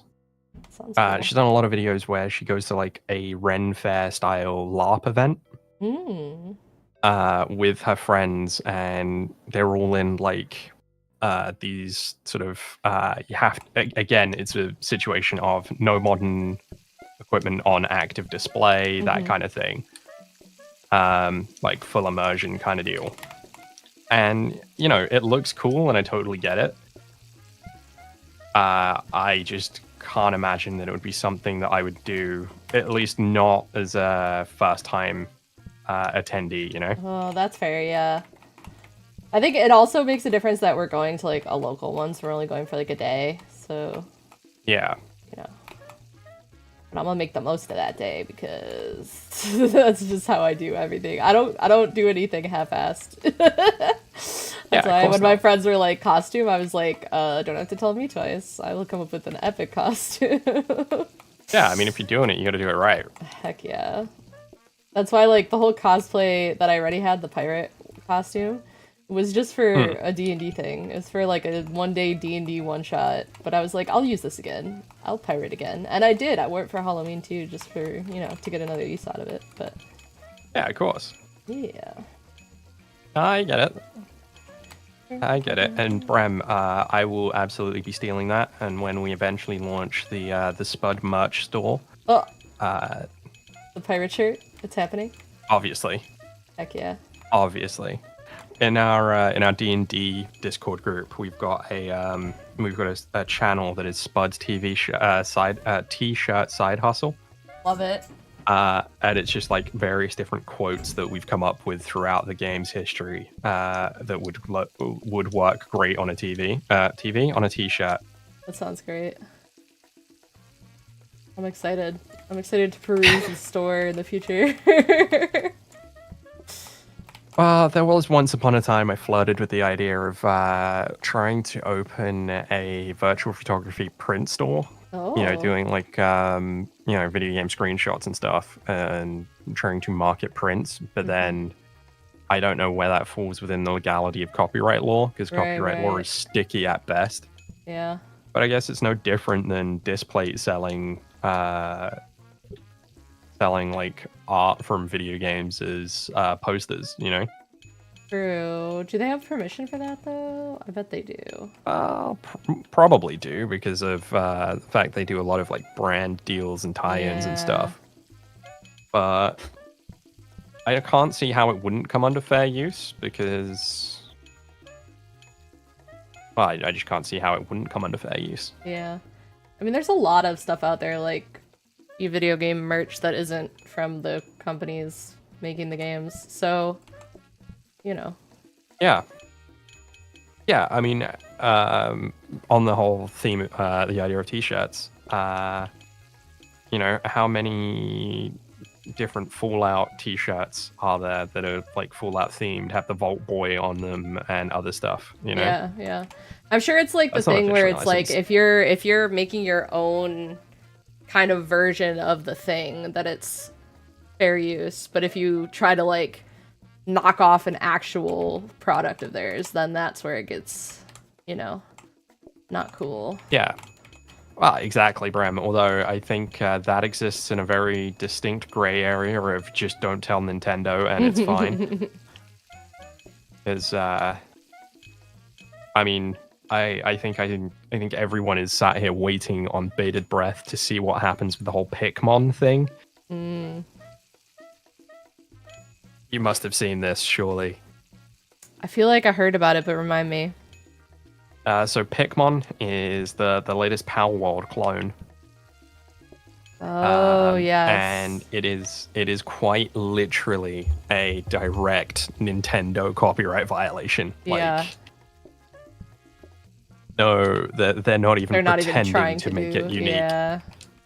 The only difference between Pikmin, Palworld, and Pokemon is that instead of capturing creatures who are quite clearly just Charizard with extra flair,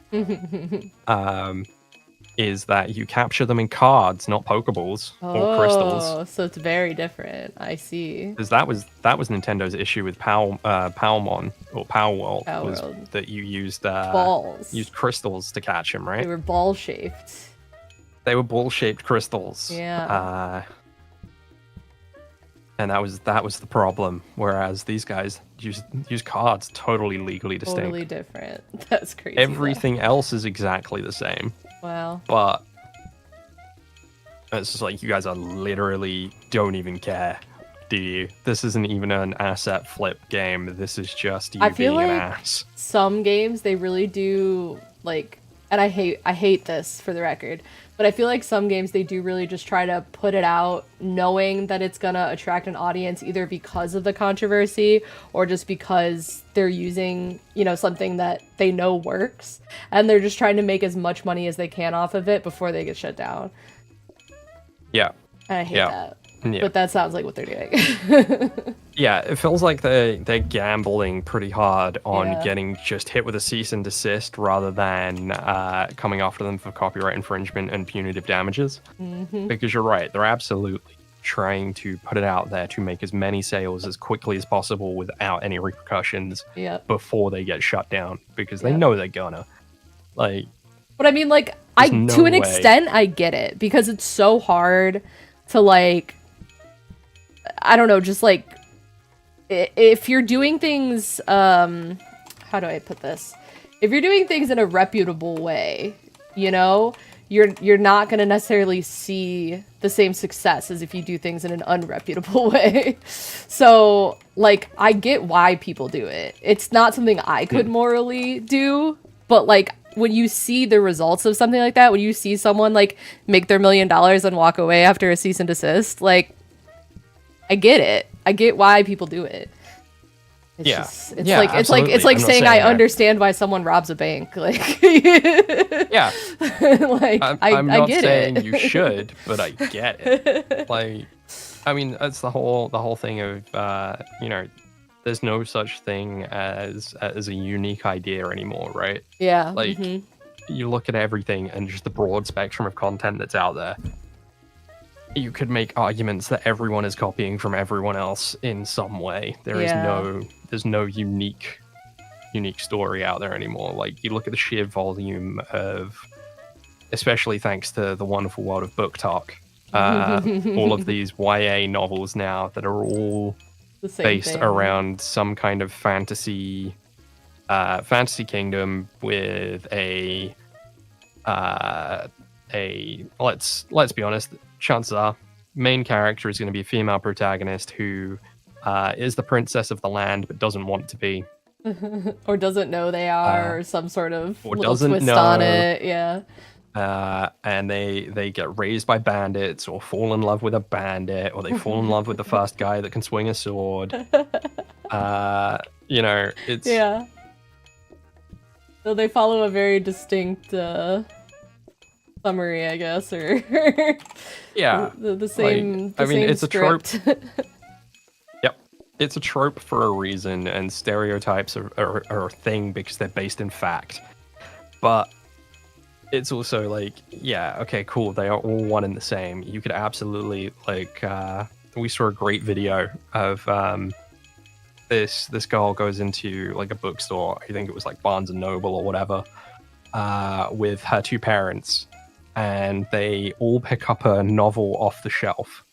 Like, all of them select different novels, and it's the first one to find a smutty paragraph. But all three of these books, if you didn't know that they had, like, they all have basically the same cover art. Yeah. And you're just like, oh, for Christ's sake. Yep. Like, obviously, Heated Rivalry is now, like, the big thing, right? Everyone's talking about Heated Rivalry. Ah, thanks, Chill. I appreciate that. Everyone's talking about Heated Rivalry, and the thing that made me laugh was we were in Waterstones, which is a big bookstore chain here in the UK, and Heated Rivalry is on sale, right? Of course it is. It's on sale all over the world. Everyone's reading it. Everyone's horny for ice hockey right now. Yeah, of course. Fine. That's not my issue. My issue was that we looked along like all of the new release like tables, and the number of identical looking cover art with exactly the same sort of naming scheme. Really? That's crazy because I've seen the Heated Rivalry art and it like looks to me better than a lot of the like YA novel art, because at least it's like custom done. Oh yeah, but now they're all copying that.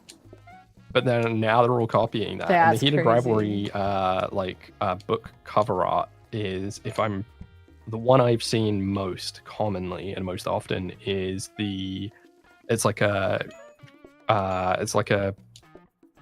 peachy orange cover with sort of pastel shades of like two sort of low poly like hockey players with one with their arm around each other. Yeah.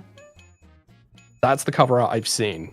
And looking across at like the new releases table and just seeing a swarm of cover art of two characters with their back to the cover or the back to the reader with one arm around the other in pastel shades in low poly with 2-word titles, and I'm just like, oh, for Christ's sake. That's so funny. And not only are they just 2-word titles, but they're also just someone took the words Heated Rivalry and threw it through thesaurus.com. Yep, that's hilarious. And took the next two like synonym words. I'm out here with warmed up battle, by the way. Yep. That's good. I love how big Heated Rivalry got just because it was all over our media in the best way. Like, it still is. But I like when they joke about, our president's too busy watching Heated Rivalry, or oh please. Or Rhett and Link the other day, they were dressed up as hockey players and doing like a hockey themed thing, and Link just goes, I think we're supposed to be sexy now. I'm like, well, I mean, yeah, it's absolutely it's sunk deep into the zeitgeist, right? And again, I want to be very clear. I'm not judging it. I'm not hating on it. I get it. The thing that makes me laugh is looking at all of the new book releases that are mimicking it. Yep. Oh, gosh. But again, it's the same with like Game of Thrones when that came out. Mm-hmm. It's whatever hits popular. The thing that staggers me is seeing how quickly and how voluminous the imitators are that fast. Yeah. Like, to me, it's crazy how quick this stuff like propagates. True. With our plant, sorry. I think here though. This up here. But yeah, it just made me giggle looking out at this table and just seeing literally every title and every cover being just a different shade of the same thing, of the Heated Rivalry one. Now, do you think that, here's my question, because I don't know much about the writing industry. I know my friend does. They keep trying to get him to write, romance novels for women, but it's not his genre. Right. But, do you think that they used a bunch of works that were already being written and just changed the cover art? Oh, I think that absolutely could have been the case. I think that's exactly what it is. So, I mean, as a little bit of a peek behind the curtain, I personally know someone in my very close circle who is currently writing a book, and they studied. They basically studied at uni to write books and edit books and stuff. And there is no way that these editors weren't sat on a whole bunch of manuscripts that were almost identical and just waiting to see what would happen. Yep. Like, they undoubtedly had a library of these manuscripts ready to roll out the door. That's crazy. Hey, Colin Sama, how you doing? Welcome in. Hi. I absolutely cannot take credit for this. I am just soup monkey. I sit here, make soup. Monica did all of the heavy lifting in this. Spud helped a lot. Spud helped me move things quite a few times, to be fair. So, no, I didn't. Yes, you did. Just not the most recent time, but... That's true. The major remodel happened after last week's, the week before last stream, when I wasn't here to get in the way. That's not true. Spud just had to go to do chores, and I said, I'll do it. Yeah, that's fair. And yeah, Monica is a genius and a wizard at this game. Thank you guys. You're too nice. But yeah, me and Spud built a sandwich empire. It's the best sandwich buffet in existence. And you can exclamation point. You can exclamation point visit if you'd like to come be a customer, by the way. Like at this point in the run, I feel like the only way we end this is if we choose to end it. Well, eventually we're gonna run out of customer cards and have to take food cards, or we're gonna get advertising cards and end up with too many customers. Like, eventually it will end, but it just might be a while. But yeah, the problem I'm fine with that. The problem would be if we get food cards where we put like where does stuff go? Yeah. You know? I mean, I feel like where you are right now would have to take up like whatever the next station's gonna be, which, let's be honest, it's probably pie. Yeah, because eventually we could ditch the breadsticks. I'm just trying to get us as much money as possible, so if we ever need to do a big reroll, we can. In what world are we going to use 16 grand in rerolls? You know, you have a point. Maybe I'm just trying to sack up as much money as possible. That's also... Is there an integer overflow limit? Let's find out. I don't think AJ would have put one of those, knowing him.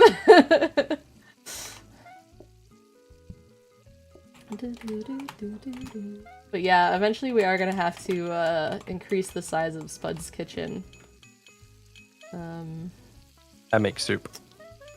Yeah. Yeah. Yeah, I also can't help but feel like the Heated Rivalry TV show was absolutely timed to come out during or near the Winter Olympics. Oh, 100%. That was 100% planned. There's no way I know that there was a bidding war between the studios trying to... Came out 6 months ago. Yeah, okay. But that's still like... Pretty close to the Olympics, though. Yeah, building up hype beforehand, you know? I'm getting the evil... I'm getting the stank eye. I can see why you... It had to be a factor, come on. There's no way it wasn't a consideration.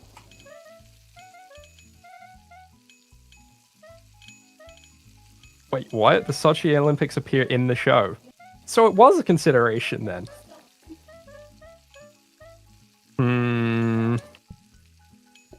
Nova, Wait, was Sochi 2014?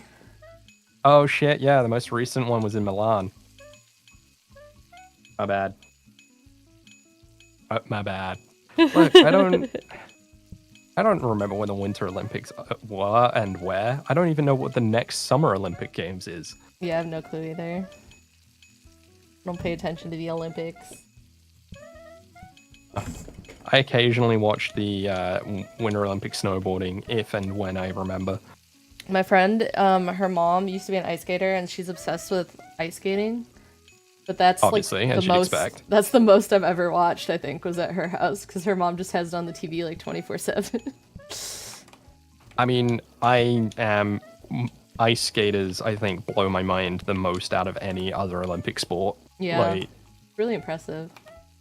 It's insane. Hey, Sky Martin, welcome in. Hi. Thank you for the follow. I appreciate it. Make sure you guys go and give Monica some love as well. Oh, thanks. Hi, guys. Yeah, figure skaters, just ice skaters in general, are insane to me, especially the figure skaters.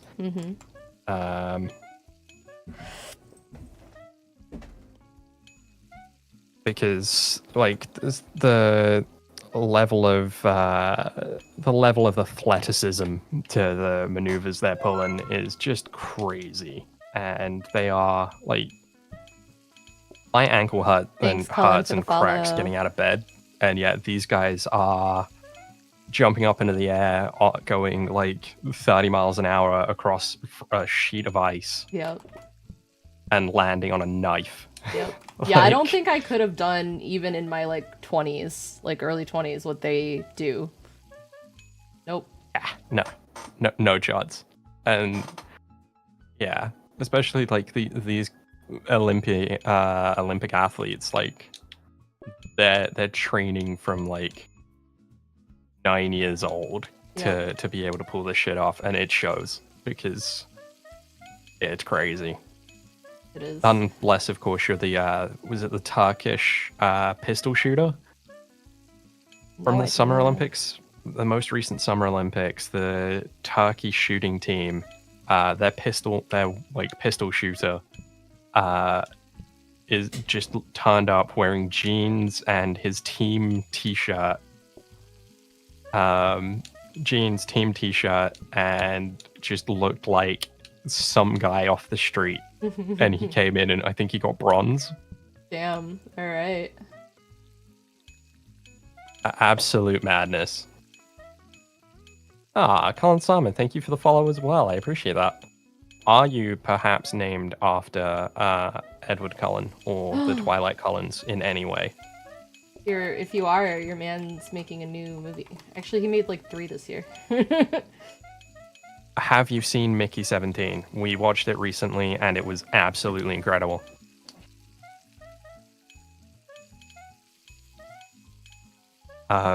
It's not Twilight related in any way, but it does have Robert Pattinson in it, and he is incredible. Like, we watched it, like 2 weeks ago, if that, and it was amazing.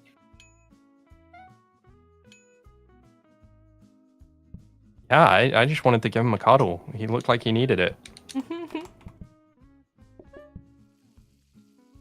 took silver. So yeah, he looked like any random guy off the street, and he came in and took silver medal. It was just amazing to me. Honestly, it is such a good film. We watched it, we thought it was great. The final act gets a bit messy and isn't the strongest, but the first 3/4 of the movie, amazing. Tails off at the end, but that doesn't cheapen the experience that badly. Okay. Curious. I'd highly recommend checking it out if you get the chance. I might have to. I do like Robert Pattinson. I feel like he gets a bad rap. I agree. I haven't seen him as Batman, but I feel like he fine. gets a bad rap. He was a fine Batman. Who was I watching? I watched the interview the other night. I was talking about this earlier. Between one of the Jimmys, Jimmy Kimmel probably, and maybe it was Jimmy Fallon. I don't know who's who. It's one of the Jimmys. And what's her face? I mean, they have 2 similar names. Yeah, who's the why can't I remember her name? Zendaya. Yeah. And the Jimmy complimented her because I guess in the new movie coming out, there's a scene where she pantses Robert Pattinson's character, and I guess she also did that to Spider-Man. So she's now the only person who's pants both Spider-Man and Batman on screen. That's fun. I love that. And I'm like, I love that. That's what he got out of that scene. Yep. Well, I mean, Tom Holland also then married her, so, Are they married? There was a whole AI spoof. No, apparently they are married. There's just no public footage of it. Oh, yeah, she said it was AI. I thought it was the. So I didn't know if they were actually married. I don't think they are. I thought it was the photos and the was it like a video or whatever? I thought the photos were. It was all it was all AI. Actually happened. I don't think they actually got married based on the interview I was watching. She said she had friends and family members calling her and texting her upset that they weren't invited to the wedding, and she's like, there was no wedding. That's fair. Mm-hmm. Okay, I was under the impression it was just that the pictures were AI, and they did, and it was a quiet ceremony with like a quiet small ceremony, and because we all know that sort of Tom Holland he's said on a number of occasions that he doesn't want to be famous. Yep. I would not be surprised if they did get married because they've been together so long and in the public spotlight. I feel like that puts relationships under a lot of like tension and pressure like really quickly that a lot of people don't have to deal with. Oh, true. So yeah, I feel like they got what it takes to make it in the long haul, you know? Yeah, I think so. And also they've been engaged for a while as well now, right? Yep. So it's only a matter of time. Yeah. But I mean, is this going to be the Spider-Man relationship that actually pays off? That's the question. I mean, obviously, Tobey Maguire and Kirsten Dunst were never in a relationship, but Emma Stone and Andrew Garfield were. They were. Mm-hmm. And apparently, even to this day, they're still like really good friends. Oh. I like when people can break up amicably. Yeah, apparently they're still super close. She was so Andrew Garfield was in an interview I want to say a couple of months ago, which to me is recently, talking about grief and losing his mother, I think, and how much help she was in sort of in dealing with that. But also that she was really pissed off at him for not telling her that he was in Spider-Man No Way Home. What? Yeah, so he actually said to her that he wasn't in it. Oh, but he was. Yeah. That's Sorry, crazy. spoilers for a movie that came out a couple of years ago. Yeah, he's in it. I'm just bad at keeping track of like actors and actresses. Like usually I know if it's like a big movie who like the leading people are, or there's some that I follow more closely than others, I guess. But I mean, what really annoyed me with that movie was that IGN, the day before the movie actually came out to the public, IGN had a headline article where the headline spoiled the fact that Tobey Maguire and Andrew Garfield are in No Way Home. Oh, that's annoying. So the movie wasn't even out yet, Yeah. like to the general public, and they spoiler one of the biggest like reveals of the film. Mm-hmm. Because it was a secret to everyone aside from, for like the longest time. Did they do that those with guys were in Wicked? the film. I was surprised when I Pardon? saw that Idina Menzel and Kristen Chenoweth were in Wicked, but I also avoid spoilers like the plague, so. I mean, I normally do too, and at that point, I just hadn't put up a mute for it because I didn't think that they were going to put it in the fucking headline. Yeah, that makes sense. It really annoyed me. Like I was, because it was such a secret that they were in the movie. Like when they were doing when they were shooting it, because they're in the movie for and not a small amount of the film. Like it's a big part of the movie that they're in it. But for the time that they were filming it, they were on set in secret. They weren't allowed to they didn't go out and eat in public or anything. Like they were basically just holed up in their trailer in between scenes to make sure that no one leaked that they were in it. It's crazy. And then it was in the And then IGN put it in the fucking headline the day before international release, and you're just like, are you kidding me? Did you know that Idina Menzel and Kristen Chenoweth are in Wicked? Oh, okay. Apparently this is known. I did not know this. I mean, yeah. I have no desire to watch Wicked personally, but I love them. I love Idina Menzel and Kristen Chenoweth, and the new movie is fine. Like it's good. Obviously, they're good voices, but so I like Idina Menzel BFB. and I like Kristen Chenoweth. I do not like I do not like what's her face in the other one. Ariana Grande. Yeah, and I always the forget the other girl's name, but she's really good too. Cynthia Erivo, that's what it is. Her voice is really, really good. Like, Ariana is fine, but I personally, like, I don't know.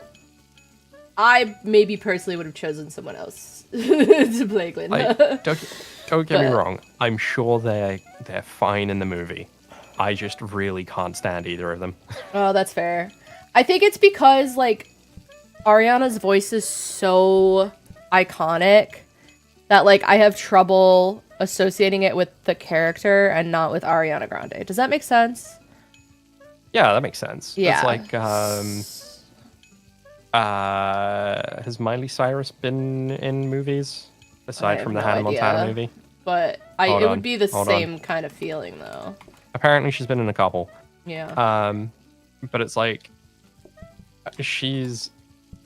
Yeah, that's Miley I think Cyrus. she's also a similar sort of, you'd recognize her voice, and it would be hard to tell her, like, to sort of separate the two. Mm-hmm. Like, anytime you see a Dolly Parton movie, Dolly Parton is Dolly Parton, and yeah, her movies are fun.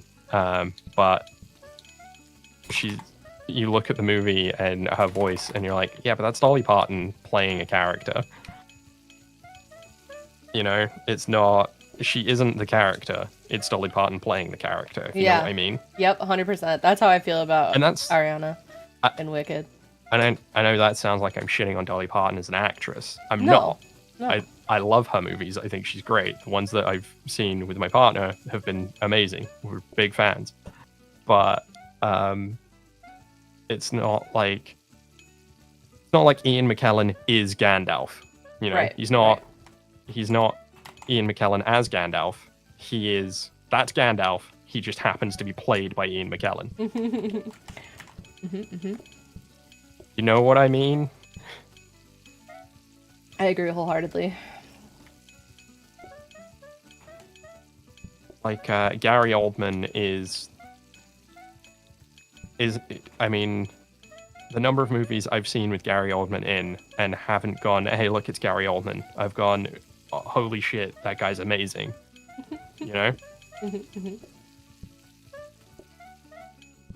I wonder if we did our tables vertically, if that would be better.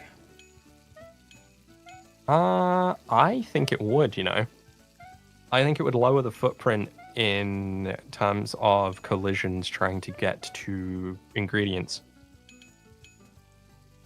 Obviously, we're still bottlenecked by how quickly it can produce the ingredients. Mm-hmm.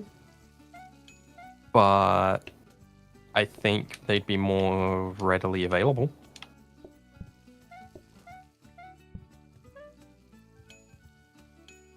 Hi. My friend woke up, who's staying in my spare room. Oh, hi.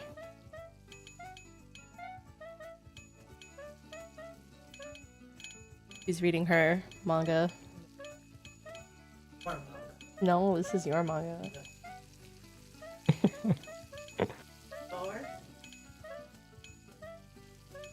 I still need to watch season 2 of One Piece. I know that's out now. Season 2 of One Piece. Are you watching One Piece? No, Blue doesn't watch One Piece. That's fair. I've never read or watched any of like the anime or the manga, but I enjoyed the live action season 1, so I don't watch too much anime, but I liked Seven Deadly Sins. It was a good one. And Madoka, which I mentioned earlier. There's a few good ones that have caught my attention.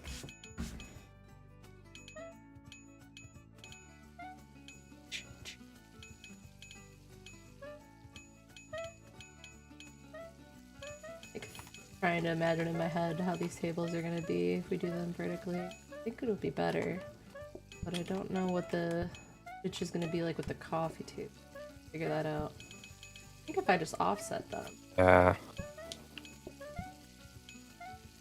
I don't know. We're gonna see. Play around a little bit. I think if I go too many days without rearranging something, I start to get bored, so... I mean, just don't mess with the soup setup. We're gonna have another card choice soon, though. There's got to be one somewhere soon, surely. Is it every 5 days or every 10 days? I don't remember. You would think I would know as the person who works on this game, but, yeah, I mean... You're also contractually obligated to say that it's your favorite game of all time, right? I mean, duh. I could still have a favorite indie game and a favorite not indie game and a favorite classic game. I could have multiple categories of favorite, right? But this is an indie game, so... Yeah.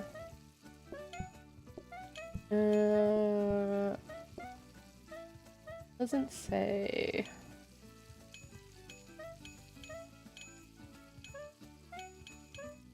Doesn't say on the wiki. Why don't you say this, wiki? I love it when something that should be like a really basic and common fact isn't recorded on like the wiki for it. Yeah. Do we even have mashed potatoes? I think we only have roast potato and broccoli. Yeah, we do. Roast potatoes and broccoli are our only sides at the moment. There's so many sides out there that we could get still. Yeah, we're only on overtime days 33, like... This is the longest run we've ever had in overtime. It is. I feel like there should be, at this point, there should be like a skip day button, you know? Some people have mentioned that, but the problem is then you don't know if you're gonna fail. You might just hit skip and fail. Well, yeah, but we haven't changed anything, and we're not getting more customers or anything. Yeah, they go up every day. Have they, though? It's just because we have the large groups that it's not super prevalent.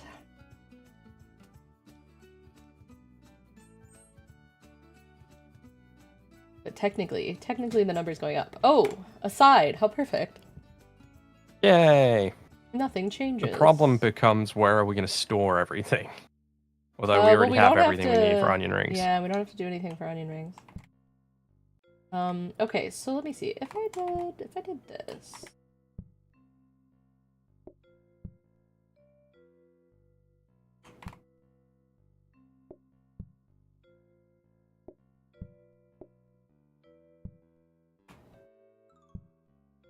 I was like wondering if I could fit in another table if I did it this way, but it does not seem like we will be able to. But I am getting us a little bit more space, which we will eventually need. So... Yeah, I mean, the coffee tables are nice to have, but they're not exactly necessary for when we start getting more people come in, right? True.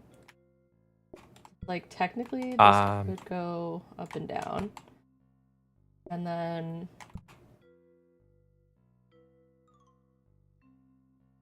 I gotta be honest, Colin, one of my favorite dishes in this game to make is, and forever will be, pizza. Because I'm a basic bitch like that. I think pizza is a lot of fun. I like playing with the toppings. I think it's a good giggle. Fair. I also played with a burrito mod forever ago, which was a ton of fun.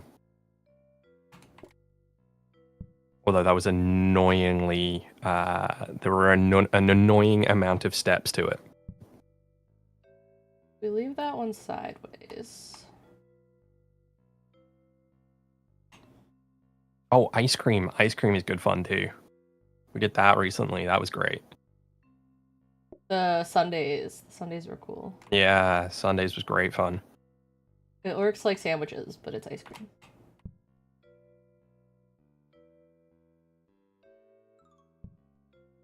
Oh, there's already a thing there. Here. Face it that way, because I don't know.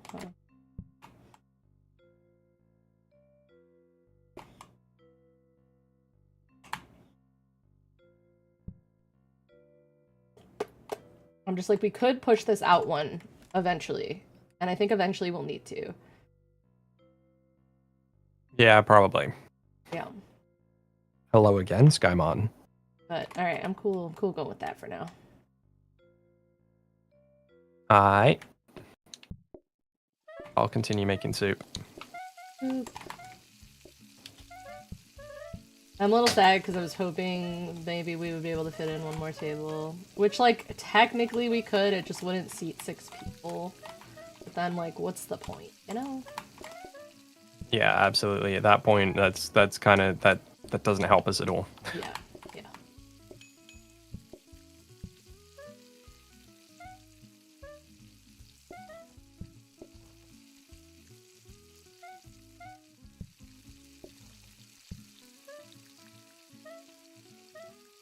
Okay, soup has been souped.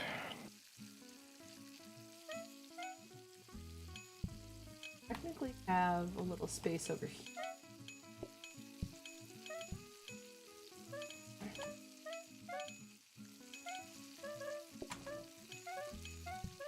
Looking at the soup pots has reminded me there is a guy that we've been seeing recently on YouTube who is making the Ever stew. Thank you for the follow, Sky. Welcome. So for like the last year or whatever, he's been making, he's been basically, you know how in like medieval inns they used to have like the ever burning stew, Yeah. like just this stew pot that was just constantly on the go. 100%. Yeah, this guy's been using his crock pot to do that, or like a slow cooker to basically just make a never-ending stew. But while he's doing it safely, and you know, obviously you would, I can't help but feel like it's a sort of a ship of Theseus kind of deal. In that he does like a weekly or monthly wash of the stew, where he'll strain out like a bunch of he'll strain out stuff and pour away a bunch of stuff, and like it has just like the reduced down broth basically that goes back in, and then adds a bunch of new adds a bunch more water and like adds a bunch of new ingredients and things, which totally makes sense. Like you don't want to go ahead and get food poisoning off of this thing. Yeah. Because you know, because that would be my only concern is keeping it at like a food safe temperature, because crock pots are not. Yeah. So he's not. I think he's using a slow cooker that keeps it like at a constant safe temperature anyway. Okay. But like, I don't. It's weird. You watch a video or like one of these shorts of this guy doing it, and every day he seems to add new ingredients to the pot, which, you know, that's kind of how it works. That makes sense. But then you're just like, surely you haven't eaten all of that stew in that one day. If it's like all he's eating, he could. Not though. Like, he's very clear on the fact that he says, well, for this bowl, could you eat? A human body cannot subsist on just one bowl of stew. That's not how this works. But he very much insinuates that it's not the only thing he's eating. It's just that he has this project ongoing sort of thing, you know? Eating other stuff, but also will make sure that he has his daily bowl of forever stew. Really fascinating. Yeah. And I think it's really like a really cool thing. But it's also, I'm just like, right, but when it comes to like the weekly wash through or whatever, and he calls it like washing the stew, at that point you've strained all the ingredients out, you've taken everything out of the stew and just put in new stew. Like, at this point, is it not a brand new stew? Kinda, but the broth is the same. It's like those people who keep the pickling jars for like centuries, right? Yeah, and like sourdough starters that last months, and they just like make they're a using new the one. Same brine. Even sourdough starters that are like 100 years old that people have kept alive for that long. Like, I get it, but you see what I mean, though, right? Yeah, I do. It's just crazy to think like what, like, it seems like kind of crazy to us now, but like if you go back far enough, like that was just what people did, you know? Yeah, that was just the daily thing. Yeah, Yeah. absolutely. I mean, the other thing that also kind of weirds me out about the whole experience is that very much it seems like this guy is just keeping his slow cooker in a wardrobe in his room, and just doing this as like a shameful hidden secret. Yeah, that's kind of crazy. You know, this guy's just gonna. I am in the process of upgrading my rice cooker because I had a really cheap rice cooker that I got at like Aldi for $20. And it's done me well for the last like 5 years. But I've decided that I really like cooking dishes with rice, and so I'm upgrading to a better rice cooker that will keep my rice at the correct temperature for it to stay good in there for a couple days. I'm kind of excited about that. Because the problem is that I like the process of making the rice, like I don't mind that, but the process of then cleaning the rice cooker, like every time that I want to make more rice, you know, is kind of like annoying. So this way I'll be able to make a big batch of rice, eat it for like 2 or 3 days, and then make more rice. And I'm excited about that. That is my biggest complaint with a rice cooker, is that cleaning the rice cooker is always a pain in the ass. Yep. Yes, I'm getting a really bougie one, and I'm excited about it. I mean, that's really cool. I would still be kind of concerned about a rice cooker that keeps rice at a set temperature, though. That, to me, that sketches me out. It does the thing. Like, how is it keeping the rice at the right temperature without, 1, drying it out, or 2... Sorry, I guess there's a guy at my door. 1 second. What did he ask about? Yeah, no worries.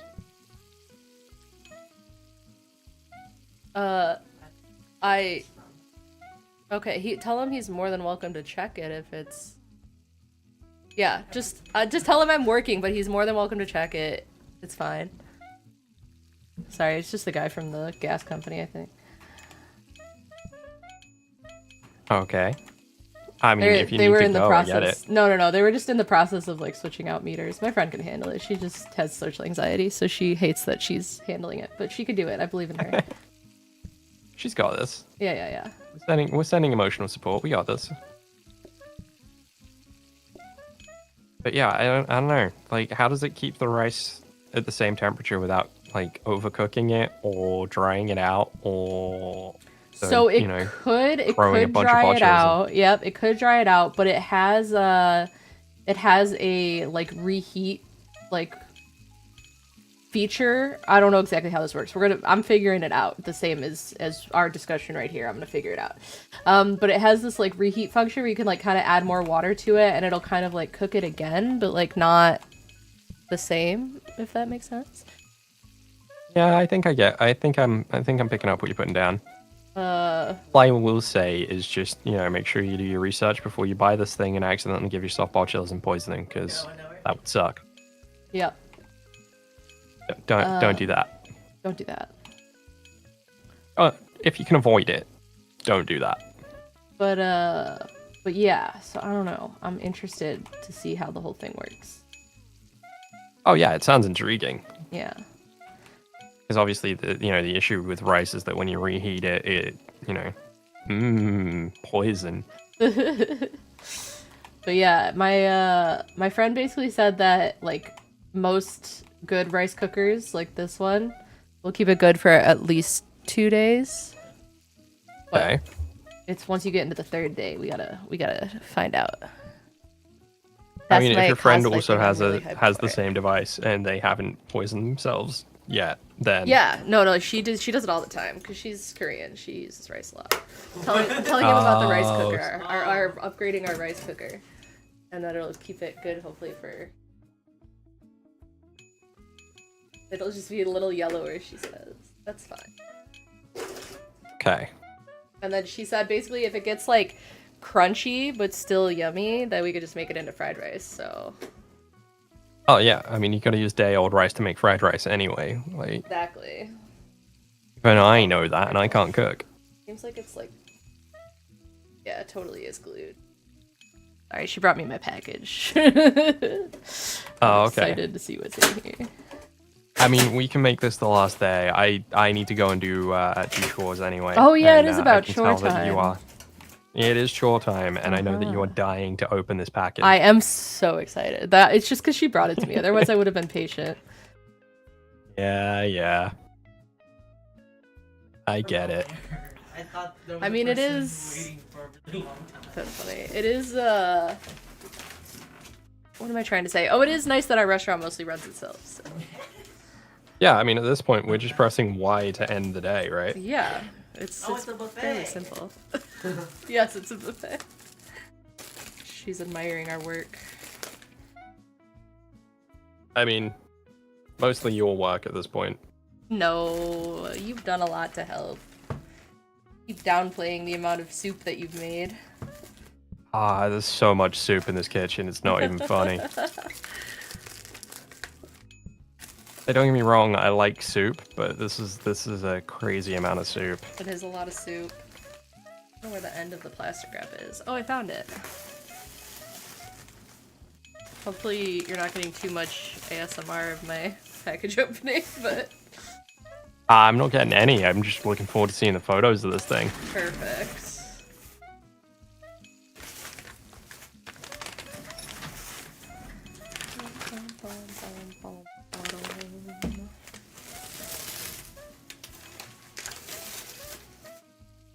You wrapped it very well and for me, that's for sure.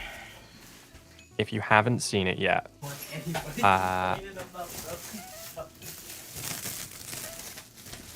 if you haven't seen it yet and you've got an evening free, I highly recommend checking out the Manosphere documentary on Netflix. Okay, what is that? So in the UK, there's an investigative journalist called Louis Theroux. He gets involved in weird stuff. And he recently investigated the Manosphere, influence, these asshole toxic masculinity influences. Oh. Yeah. Oh, it's sounds very interesting. It's a interesting watch, but you come away from it angry just seeing these people. I'm sure. I'm angry thinking about it, but I they are I terrible. think that does make me interested, yeah. They're terrible, but it's a very good watch. Dang, alright.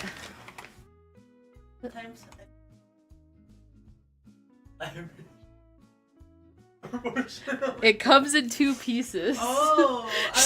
She thought my thing was so small because I'm short, but it comes in 2 pieces and you like twist them together like a broom. That's not fun. Yeah, I mean, they're not going to ship the whole thing in one length. That's insane. Exactly. That's what I was thinking. My friend here is just like, you're so short. Thanks. Oh. Thanks for that. All right, well, you want to call it a day there so you can go do your chores and I can take pictures of my things. Yeah. Awesome. Well, thanks for hanging out and playing with me, Spud. I had fun as usual. A great time as always. Next time we'll actually have to cook something besides soup.